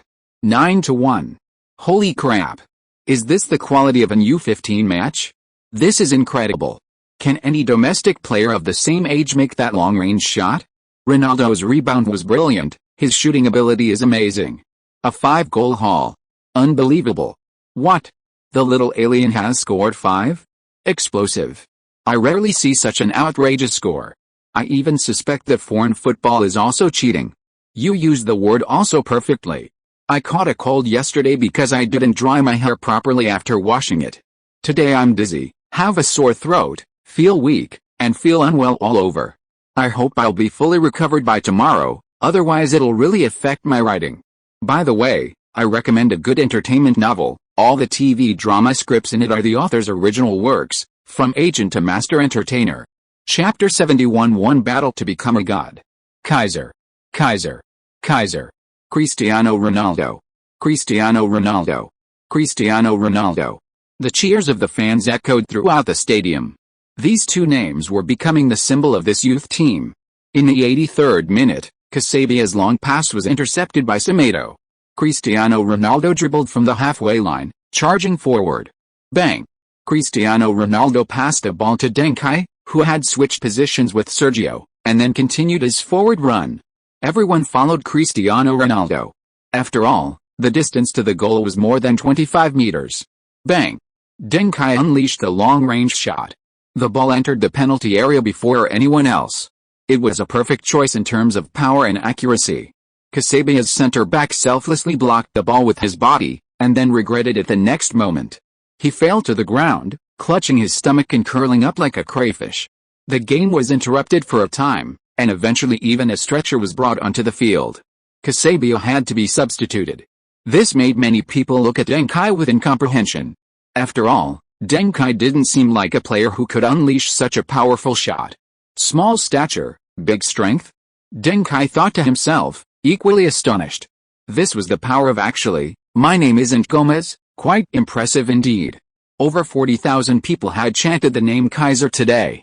As a result, Deng Kai's shooting improved slightly by 4 times. And the result was that he almost scored from 25 meters out. If it weren't for the center-back blocking the ball, It would have been a sure goal. Your technique, how come it's so much better in matches than in training? Even Cristiano Ronaldo, a player extremely confident in his shooting, had to admit that Deng Kai's shot wasn't just a fluke. I just didn't want to dampen your enthusiasm for training, Deng Kai boasted. In the 86th minute, Sporting Lisbon launched a series of attacks but couldn't find a breakthrough. Deng Kai dropped back to receive the ball and immediately made a long pass. Ronaldo on the left wing failed to break through and could only pass back to Sergio. Sergio crossed to Deng Kai. Casablanca's players had witnessed this situation many times before. Deng Kai either passed to the wing or switched the ball. Bang! Deng Kai played a through ball without passing it around, a pinpoint through ball. Sporting Lisbon striker Lorenzo immediately started his run, then was brought down by a Casablanca player just outside the penalty area. Free kick. Sergio's free kicks are the best. He takes all the team's corners and long-range free kicks. Cristiano Ronaldo takes close-range free kicks. This free kick was a bit further away. Sergio took the free kick, opting for a direct shot. It was a difficult long-range free kick. Very difficult. So the ball hit the wall and bounced out. Sporting Lisbon's left back Araujo controlled the first ball and immediately crossed. Deng Kai, who was already looking for opportunities around the penalty area, slipped into the penalty area and made a diagonal run towards the near post. Ugh, what kind of pass was that from Araujo? Wang Jiangxiang, who has a unique aesthetic sense regarding left backs, was very dissatisfied. That pass was neither high nor fast, the quality was terrible. He should go and watch how Ronaldinho of AC Milan plays, that's what a great left back should be like. Otherwise, no teammate can possibly receive that kind of cross, let alone pose a threat to the goal. Bang! Deng Kai dived at the near post. Head held high. The ball flew high, over the heads of everyone else, and into the far post. Goal. Goal. Beautiful header. That's an incredible header. What a beautiful diving header. With that kind of heading skill, if it weren't for his height, he could play as a center forward. Hat-trick. Following Ronaldo, another Sporting Lisbon player has completed a hat-trick. So rare. This match was definitely worth the ticket price. First, Ronaldo scored 5 goals, staging a goal-scoring spectacle. Then, Deng Kai completed a double hat-trick of goals and assists, adding fuel to the fire. 10-1. The score is in double digits. Sporting Lisbon has turned a football match into a basketball score. The commentator also exclaimed, "It's unbelievable. Sporting Lisbon won this match with an absolute advantage. Let's congratulate them on directly advancing to the North and South divisions for the second half of the season." This score is also the most outrageous in the Portuguese U15 league so far. No, there's more. There's more. On the field, the game has restarted. The Casablanca players' mentality has been completely destroyed. Their passing, under the probing pressure of Sporting Lisbon's attacking players, resulted in a major mistake. Deng Kai completely stole possession. His long pass with the outside of his foot found Marcelino on the right wing. Marcelino didn't waste the opportunity, delivering a cross. Before Ronaldo could even return to the left, he awkwardly spread his legs, letting the ball pass. The Casablanca goalkeeper, however, was already making a tense save. Sporting Lisbon's long-range shots were numerous and accurate today.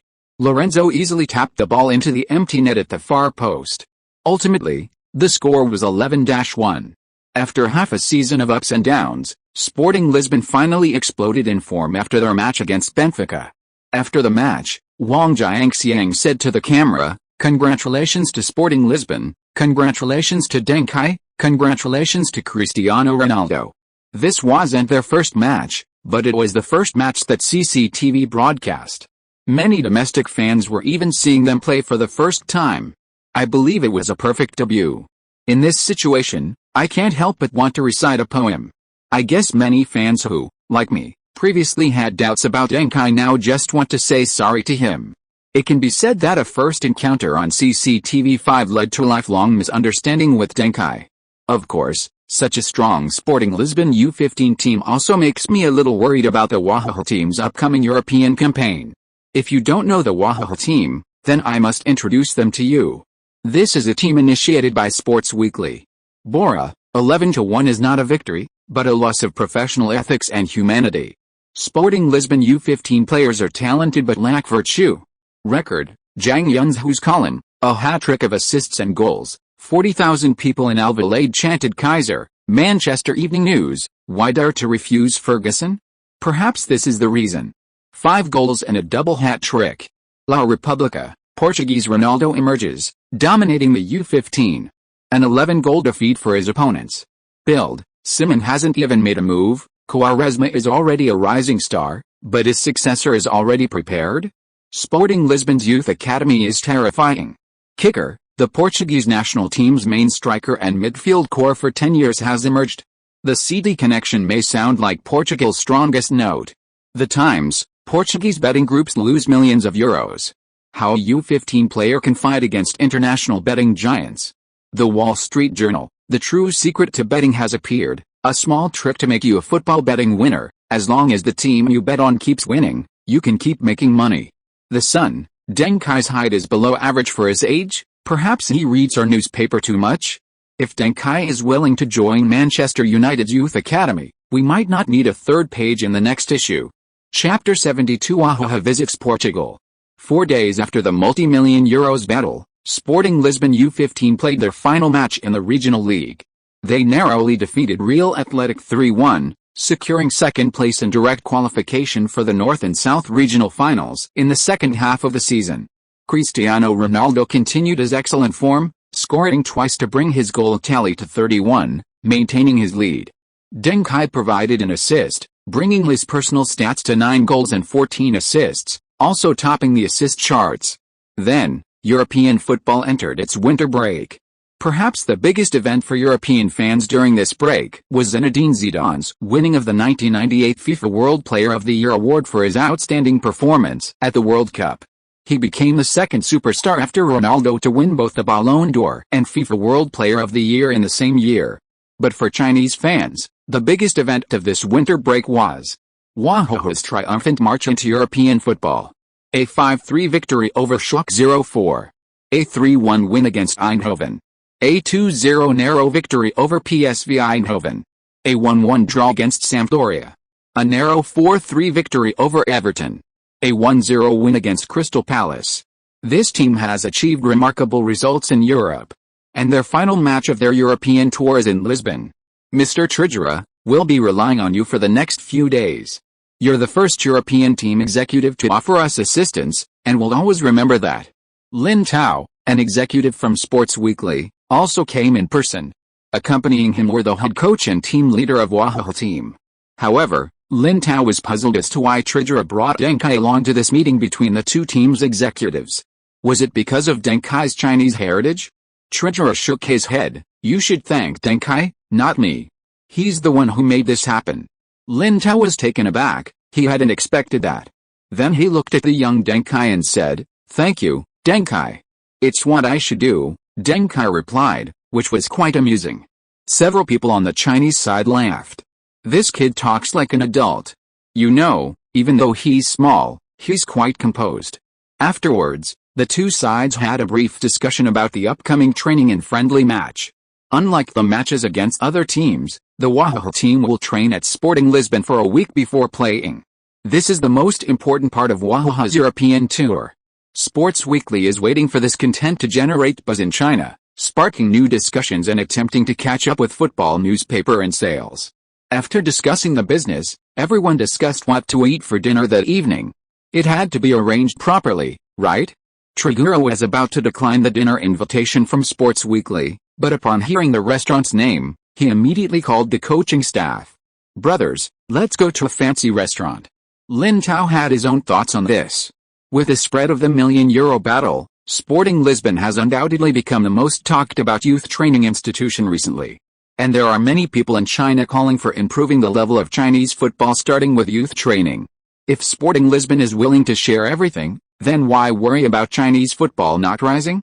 And Treasurer is the ace coach of Sporting Lisbon's youth academy.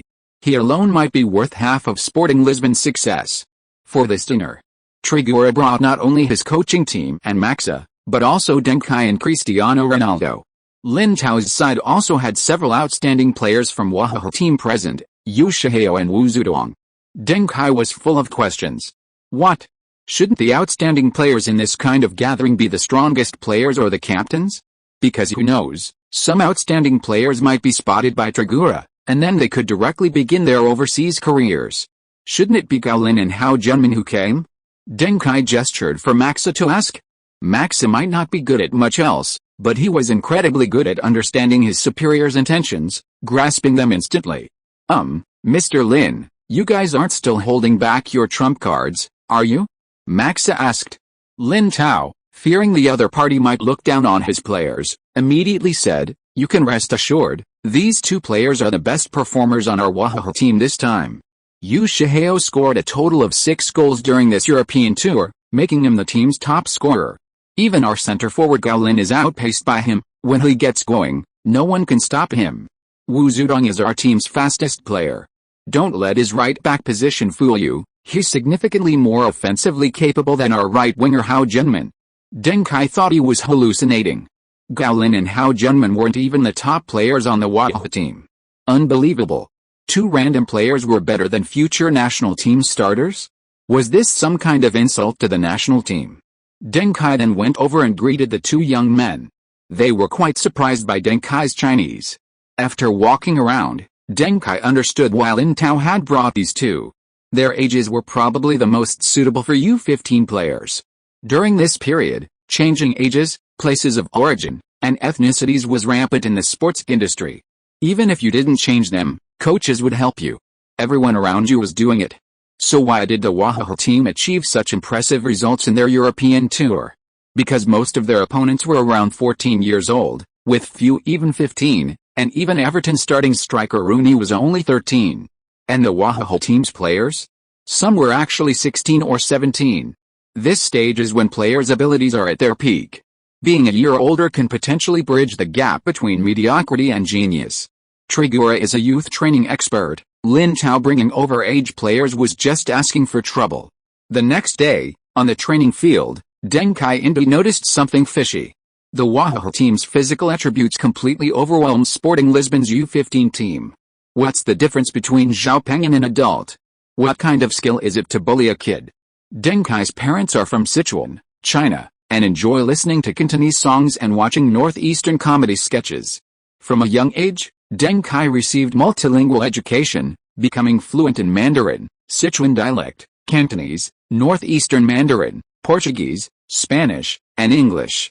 Later, during his 12 years of compulsory education in Portugal, he also studied French, German, Italian, and Russian. This made him a social butterfly. His communication with the Wahaha team players was even smoother than communication within the team itself, where players came from all over China. He quickly became familiar with the Wahaha players. His performance also caught the attention of the Wahaha coaching staff. These domestic coaches were baffled by Deng Kai's statistics. If Cristiano Ronaldo's stats were indeed impressive, far surpassing those of Yu Shihao and Gaolin, then Deng Kai's were simply outrageous. His statistics weren't outstanding either. How did he become the football Kaiser? How did he become Portugal's future midfielder? Or are all young players from mainland China at this level in Portugal? Sometimes, excessive kindness and understanding can lead to loss of respect, especially in one's own area of expertise. Therefore, the Wahaha team coaching staff has been frequently discussing Deng Kai lately. Their comments often reveal their incomprehension of Sporting Lisbon's decision to let Sergio go. In their view, as a midfield core, Sergio's physical statistics, technical statistics, training performance, and other aspects are far superior to Deng Kai's. Did Trigura make a mistake? This Trigura isn't good enough. Is this all the Portuguese gold medal youth coaches? Maybe he's not even as good as us. Through this kind of questioning, these domestic coaches seem to have found confidence, indirectly achieving self-success. I also recommend a good book that doesn't require much brainpower, The Queen's Scandalous Father. Chapter 73, The First Gold Skill. These people are so annoying. I don't even want to hear what they say behind my back. What? Sergio is destined for greatness, he's at the level of the top 5 leagues. What? You're just a beneficiary of the team system, all you have are match statistics, no real ability. It's a waste for them to be assistant coaches, they're all self-proclaimed football experts. They're just jealous. Zhang Yunzu is indignant on Deng Kai's behalf. She now found Deng Kai's little brother, she found him incredibly pleasing to the eye. It's normal. Actually, Even the European media have always had doubts about my statistics and performance. It's not their fault, it's just that I'm ridiculously good. Deng Kai laughed. After watching my games, what they talk about will probably change. You really? I'm going to cry. Zhang Yunzu thought Deng Kai was incredibly magnanimous. He was only 13 or 14, yet he possessed a mature masculine charm. However, as soon as Zhang Yunzu left, Deng Kai sent messages to his teammates one after another. Tomorrow's match, proceed as planned. The teammates replied one after another, okay. The teammates initially planned to just play this friendly match for fun. But now that's out of the question. Young Master Kai has spoken. Anyone who slacks off will not be able to start in the second half of the season. Don't doubt young Master Kai's influence over Maxa.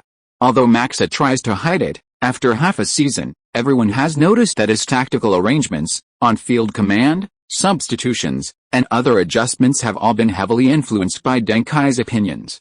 After all, he came from a cleaning background, and in terms of professional ability, Maxa is not much better than the younger players on the team. After hanging up the phone, Deng Kai looked out the window and fell into deep thought. Why is Deng Kai helping Wahoho team? There are many reasons, but one very important factor is that he needs to raise his own value. Whether it's domestic football media or fans, for various reasons, it is often difficult to take a relatively objective stance when looking at their own players. Some people push too hard, believing every young Chinese player has the potential of Messi and Ronaldo. Others are overly insecure, thinking young Chinese players are inferior to even a hair on the leg of a foreign player. This complex mix of emotions manifests in Deng Kai's skepticism. First, there's the question of how a player of Chinese descent could become the team's core player. Is it even real? The underlying logic of this skepticism is, there can't possibly be such a phenomenal player in China. Then there's the question of how Deng Kai, with such poor stats, became the core player. If he can be the core, then I could be too. Everyone at Wahoho could be the core. The underlying logic of this skepticism is, there are far too many domestic players better than Deng Kai. These two underlying logics are absolutely contradictory, yet they come from the same group of people. This complexity reflects a distortion of human nature. This distortion is not uncommon. If you always deal with this distortion with only one attitude, too harsh, too weak, it won't work, and the result will definitely not be good. You need a balance of strength and flexibility, a firmness with inflexibility. In previous interactions and training sessions, Deng Kai had been extremely polite, ignoring their doubts and behaving very gently. Now, it was time to put up a fight. The next day, the friendly match was about to begin. Both teams' young players went into the locker room for final preparations. Deng Kai sat on the bench, exchanging items. He had performed exceptionally well in the two matches before the winter break, earning a large number of training posts, sports strings, and various fragments. Among them, he had already reached the required level for the gold superstar fragment. Ling. You have consumed 20 golden fragments and obtained the golden superstar level skill, Iniesta, Cappuccino. Iniesta, Cappuccino, let me tell you a joke, the Iniesta in Pro Evolution Soccer doesn't know how to do crickets. Iniesta redefined this technique, showing the world what fried rice is, the simplest yet the most difficult. Your ball control +3, dribbling +3, acceleration +3, footwork +3, agility +3. There is a certain probability of causing the defending player to enter a stunned state. There is a certain probability of winning a free kick. There is a small probability of drawing a yellow card. The effect is better when facing multiple defenders, proportional to the number of defenders. Acceleration, passing, and shooting are improved within 3 seconds after using Cappuccino. There is a small probability of triggering this skill consecutively, with the skill effect weakened by 50% compared to the previous trigger, but it can stack infinitely. Stunned. Deng Kai was stunned. What's going on? This description is almost overflowing the screen. It's Iniesta's Cappuccino. Absolutely amazing. This is a god-tier skill for the midfield and attack. Base attributes increased by 15 points. Deng Kai's improvement in just 2 months of training might not even reach this level. And this is just the most inconspicuous improvement of this skill. The real power lies ahead. Putting defenders into a stunned state, a certain probability of winning a free kick, and a small probability of drawing a yellow card, these are effects shared by many dribbling skills and feints. The difference might lie in the words a certain probability and a small probability. But not all skills are more effective in crowded situations. This is what makes this skill so amazing. Many skilled wingers falter in crowded areas or when double-teamed, they can be countered. However, many top midfielders can easily maneuver through crowds, creating opportunities out of nowhere. The latter is clearly more impressive. Moreover, like the backheel pull, the fried dumpling skill provides a buff for 3 seconds after use, but it's more than twice as powerful as the backheel pull, which only increases speed. It boosts speed, shooting, and passing. The most incredible thing is that this skill can be triggered continuously. 2 fried meatballs in a row, and the effect instantly increases by 150%. 3 fried meatballs, 175%. 4 fried meatballs, 187.5%. The only downside is that this stacking happens after the effect has been reduced to half of the previous one. It can't stack 50% each time, but rather decreases. If it stacked 50% each time, Deng Kai would truly be invincible. He might keep frying meatballs forever, even more insane than those cycling fanatics. Everyone might as well just call him Meatball Boy from now on. What are you laughing at? Let's go. Ronaldo patted Deng Kai on the shoulder from behind. The players ahead had already gone to the player tunnel to prepare for the start of the game. Don't forget our plan. Deng Kai smiled broadly. Don't worry, just wait in the open. I'll dribble past the goalkeeper and then pass you the ball. Ronaldo tugged at his teammates. We'll let you perform well in front of your hometown friends. Returning home in glory is like wearing fine clothes. I know your customs there. That's called wearing fine clothes at night. Deng Kai was speechless, then turned to Veloso. I think you'll make a lot of tackles today. Remember to find me first. Veloso nodded with a smile. He had joined Sporting Lisbon U15 for a while and trained with the team, but because he wasn't registered, he couldn't play. This friendly match against Wahoo was Veloso's first official game since joining the team. He had been waiting for this day for a long time. He wanted Benfica to know that he was definitely not a bad player. Furthermore, because Veloso played in Sergio's position, many fans couldn't understand it. Even if they were looking for a replacement, shouldn't they have found someone decent? At least a midfielder, right? What kind of player is a discarded centre-back? Veloso hopes that after this friendly match, at least Sporting Lisbon fans will dispel their doubts. It's so frustrating. My old book, The Way Football Should Be Played, is only 80 average subscriptions away from getting the premium badge, but it's only increasing by 1 every 2 or 3 days, and I have to wait a year. This is so disheartening. Those who haven't read it yet should definitely check it out. It's guaranteed to be worth it. Chapter 74 Friendship-Ending Match. Wahoo's final match of their European tour. Sporting Lisbon U15 starting lineup was Cristiano Ronaldo, Lorenzo, Marcelino, Veloso, Duncan, Semedo, Araujo, Angelo, Manuel, Duarte, and Pilar. Compared to the first half of the season, the lineup has undergone some changes. Veloso replaced Sergio, who transferred to Boavista U15 in the winter transfer window. Additionally, Duncan's position changed from right midfielder to proper central midfielder, maximizing his freedom. Semedo's position is actually slightly deeper, somewhat like a right defensive midfielder, mainly responsible for protecting Duncan's back. Veloso is a midfield sweeper. Trigora positioned him as Duncan's bodyguard. This request was made by Duncan himself. Maxic found it difficult to agree to such an unconventional arrangement. Other coaches might think he, Maxic, didn't understand football. However, after Trigora inquired about the matter, Maxa stated that Deng Kai's imaginative ideas were precisely the reason for his excellence, and as Deng Kai's coach, he would wholeheartedly support him. Meanwhile, Wahoo's starting lineup also used a 4-3-3 formation, rather than the more mainstream 4-4-2. Up front, Yu Shihao, Galin, and Hao Junmin formed a trident. Hao Junmin's passing was excellent. Galin possessed some hold-up play but was also a strong attacker, being the team's second highest scorer. Yu Shihao was the most lethal. He was not only fast but also physically strong, and his spinning was impressive, earning him the nickname Little Mudfish of Sichuan. Midfield was the team's weakness, but their defensive midfielder, Chen Tao, possessed strong defensive abilities and a good passing ability. The team's defense was also very strong. Left-back Zhao Peng was the oldest player on the team and, therefore, currently the strongest.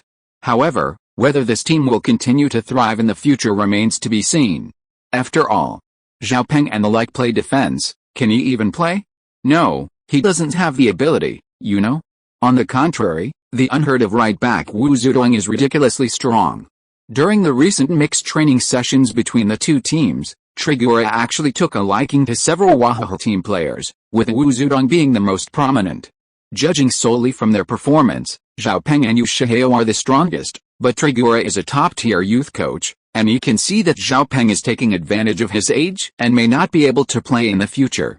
As for Yu Shihao, his physical talent is limited, and with the constant emergence of excellent wingers in European and American youth training programs, Yu Shihao is hard to rank among. But Wu Zedong is different. His absolute speed is even faster than Yu Shihao's.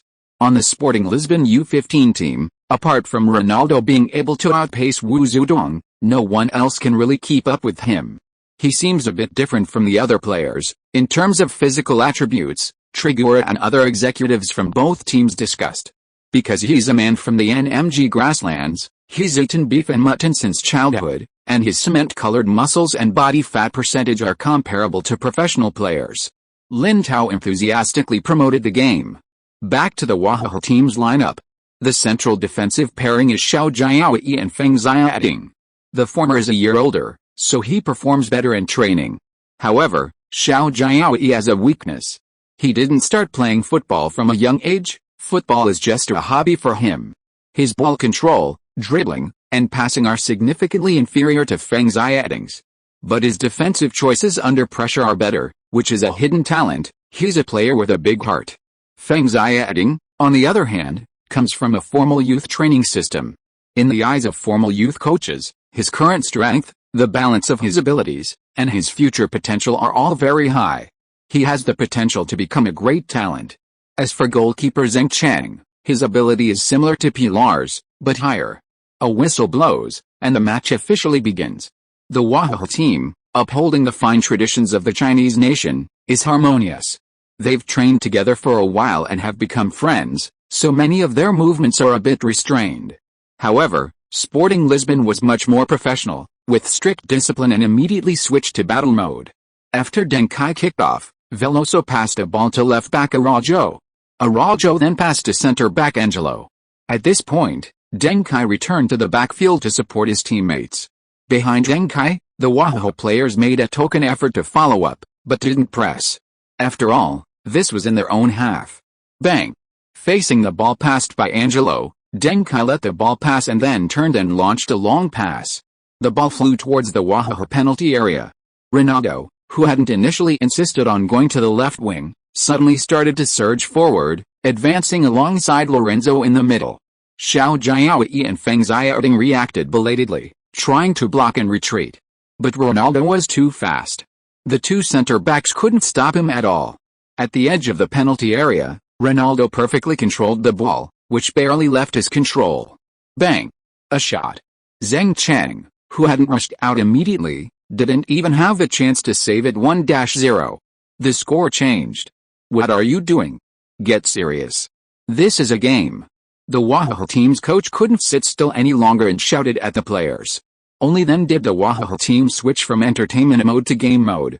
They kicked off, and the game continued. However, after the kickoff, the Wahaha team quickly felt the pressure they hadn't felt in training. The pressing from Veloso, Lorenzo, Marcelino, Deng Kai, and others made it very difficult for Wahaha's midfield, forcing them to pass the ball back. Can't get the ball out. Chen Tao passed the ball back, indicating that the midfield couldn't get through. Xiao Jiaoyi received the ball and immediately passed it to the wing. Zhao Peng made a long pass to his left winger, Yu Shihao. Duarte immediately started physically challenging Yu Shihao, forcibly blocking his path. Duarte's physique wasn't outstanding within the team, but he still had an advantage over Yu Shihao. Bang! Duarte successfully suppressed Yu Shihao and headed the ball to his teammate Manuel. Manuel passed it back to the supporting defensive midfielder Semedo. Semedo immediately looked for Deng Kai. Deng Kai received the ball. Yu Shihao immediately lunged at Deng Kai, his speed remarkable. However, Deng Kai pulled the ball back with his foot, letting Yu Shihao pass. Bang! Just as Yu Shihao braked and prepared to turn, the ball flew past him. Deng Kai, ball and all, launched into attack. Yu Shihao shifted his weight continuously, accelerating again to keep up with Deng Kai. This player has great agility and explosiveness. If he maintains these characteristics, he can get playing time even in Europe. But that's assuming his ankle doesn't get injured, Trigura commented. Lin Tao's staff quickly took notes. These were invaluable suggestions from a top European youth coach. Why isn't Deng Kai passing the ball? A Wahoo team assistant coach shook his head. Ronaldo is offside. Deng Kai missed a good passing opportunity. Trigura's lips curled up. Kai never misses a passing opportunity, unless he doesn't want to. I've watched your Wahoo team's training. Your players' abilities and potential are not a problem. But your understanding of positions is too superficial. Are midfielders only good at passing? Are defenders only good at defending? This kind of teaching will stifle children's imagination. Wow. During Trigura's exchange, a gasp came from the sidelines. Today's match was open to the public, and many fans could watch for free. Seeing Deng Kai dribble past the center, Wahoo team's defensive midfielder Chen Tao stepped forward to intercept the ball. Yu Shihao had already caught up with Deng Kai and pulled him, both making hand contact. This was a major reason why Chen Tao dared to step forward. But just as Chen Tao stretched out his foot, Deng Kai touched the ball with his right foot, but the ball suddenly flew to the left. Then Deng Kai touched the ball with his left foot, and the ball flew forward. Deep-fried meatball. It was a lateral movement of nearly 40 centimeters in an instant. Deng Kai and Chen Tao crossed paths, and Deng Kai broke through them. Yu Shihao, who was returning to defend, didn't have time to change direction and collided with his teammate Chen Tao, and the two fell to the ground at the same time. Chapter 75. Is this really of Chinese descent? Fried meatballs. Beautiful. Trigura couldn't help but applaud. That's it? What's wrong with Chen Tao? Shoot. Just 2 more steps and you can shoot. This position is perfect. Wahoo's assistant coach spoke up again. Bang. Seemingly determined to go against him. After getting past Chen Tao, Deng Kai suddenly chose to pass the ball. A through ball to the right wing.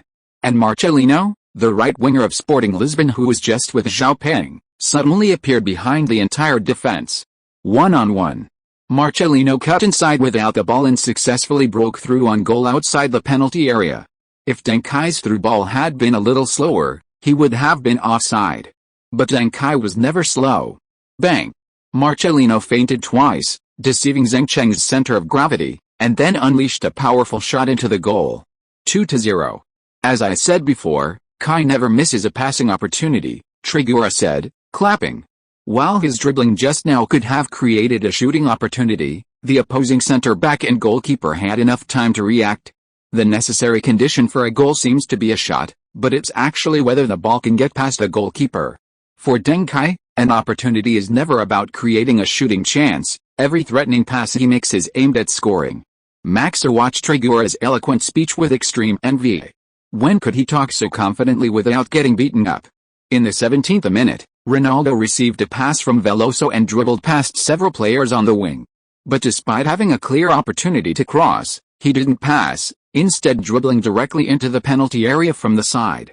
The Wahoo team coaches shook their heads and sighed, saying Ronaldo was too awesome, unstoppable, a true young superstar. But none of them dared to criticize Ronaldo for missing the best passing opportunity. Bang! Ronaldo had practically worn the ball out of shape before finally getting his chance and passing it.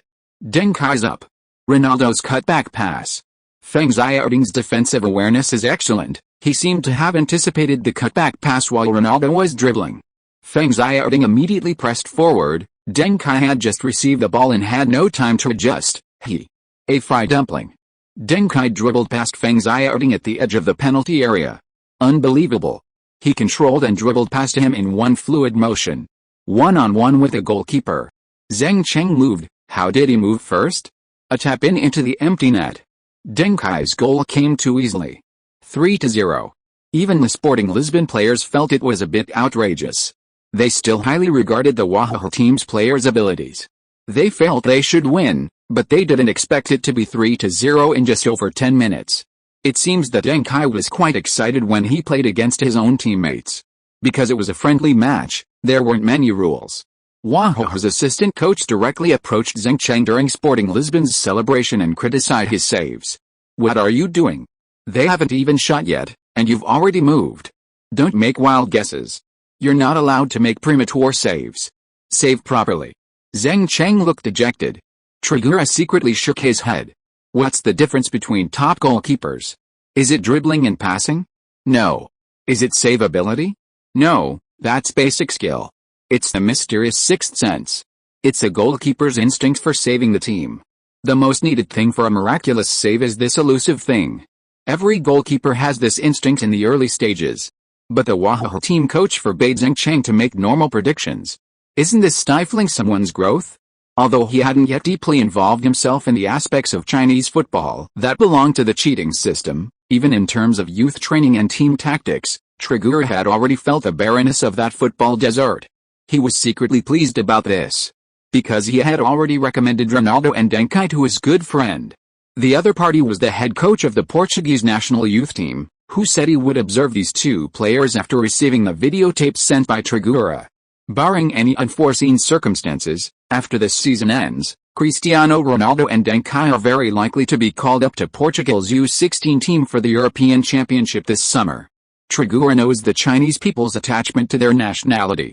But Trigura believes that once Deng Kai joins the Portuguese youth team, it will be very difficult for him to give up his Portuguese citizenship when making his final choice.